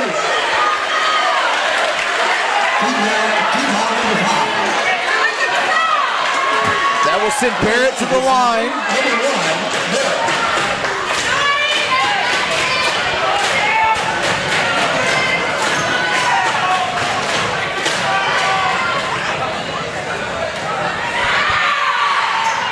Makes the first.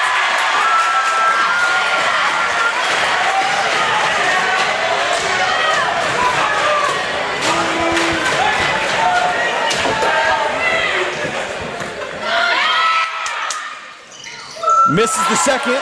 Rebounded by Spencer. Gives to Moss. 28 seconds to go. Timeout. Davis. Yeah, timeout. You got to draw this play up. You're down 2. Now, here's where it comes in the question. Don't do it too fast, but don't wait too long. Don't wait too long. But also, do you go for the tie or do you go for the win? That's a tough decision. I can't say. I'm split either way. I don't get paid to make that decision. I get paid. No, I don't even get paid to sit up here and talk, Bobby. That's right. That's true. I almost spoke incorrectly. But man, what a pressure cooker right now. Yeah, absolutely. And it's always this way. We talked about it last year, going double overtime. Yeah. This year, kind of following that same suit. A close game right here at the end. Is it going to be a tie ball game in 25 seconds? Is it going to be a 1-point game in 21 seconds? Or is it going to be in just the way it is? So here's we'll the thing. If we don't get the shot, number 1 and number 0 are not the guys to foul. We got to make sure that 2, 3, or 5 have the ball in their hands and we get a quick foul. Okay, yeah, I'm with you. Because I do number not 1 and 0 have been pretty accurate from the line. I do not want to foul Barrett. I would almost. If you have to foul either one of those two guys, I'm going to foul 0. I do not want to foul Barrett. Maybe get an off-the-ball foul, but that's awful hard when time's running out. Yep. And then you get a flagrant. So Davis to inbound the ball. 25 seconds to go. Down 2, 34-32. Inbound to Carter. Carter's going to push across the floor.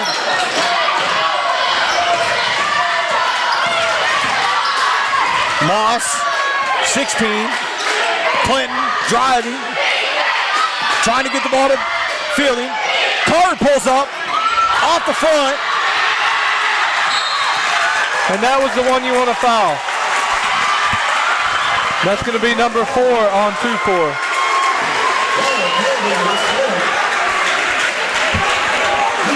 So number 3 going to the line. He's going to be shooting 2.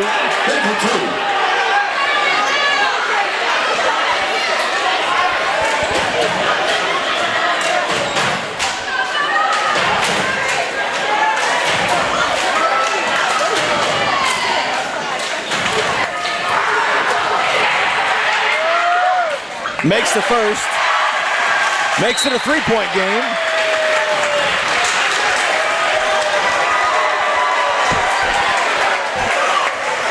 Well, I'll tell you what. The Wolves didn't come out the second half. I'll say it again. They didn't come out the second half and play to win. They played not to lose. And it playing came back to in bite that them. tentative nature has really got them to this spot. So, and Sulphur came to play in the second half. Yeah, they came to play. They came to win. They came to claw their way back into it. And That's what they've done and jumped out to a 3-point lead, possible 4 points here pretty quick. So 175 people watching with us tonight to see the finish of this game. We're glad to have each and every one of you. Another outstanding Murray County Bedlam game. Yep.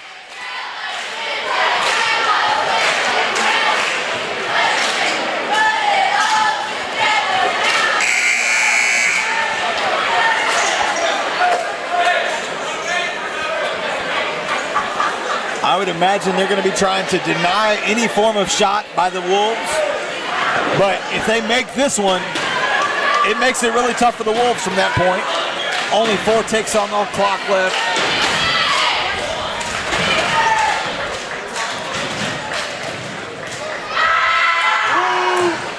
Misses it.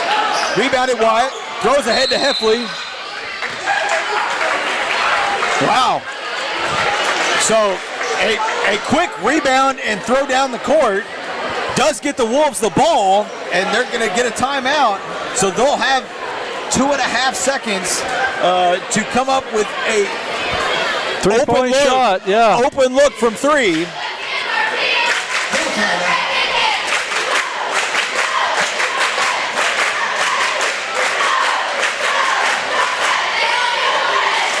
So you're saying there's a chance? There's a chance. There's a chance. Now, the hard part here is, Braxton's already fouled out. He's a great 3-point shooter. You know that Heffley is. Heffley's probably the one you want taking this shot. But Heffley, Moss, Carter, any of them get a free open shot? Yeah, you got to go with anybody to get an open look because you know Sulphur's going to have 4 guys standing in front of Heffley. Yeah.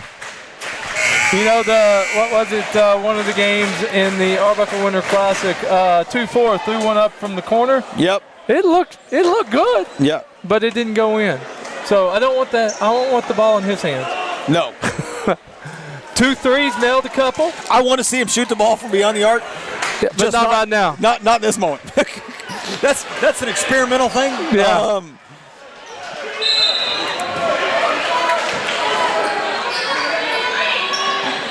Shooter's moving around, gets the ball to Heffley. Heffley's going to pull up. Can't get it to fall. He got a good look. So unfortunate for the Wolves. They're going to fall in this one, 35-32. The Bedlam 2024. Man, that's a tough one. You led most of the game. But Heffley did get a good open look there at the end. I think you drew up the play. You got the shot you wanted. Yeah. Unfortunately, unable to get it to fall. With that, ladies and gentlemen, is going to be the end of our broadcast. We thank you for joining us. Thank you for those of you from Sulphur who joined in with us. We're glad to have you.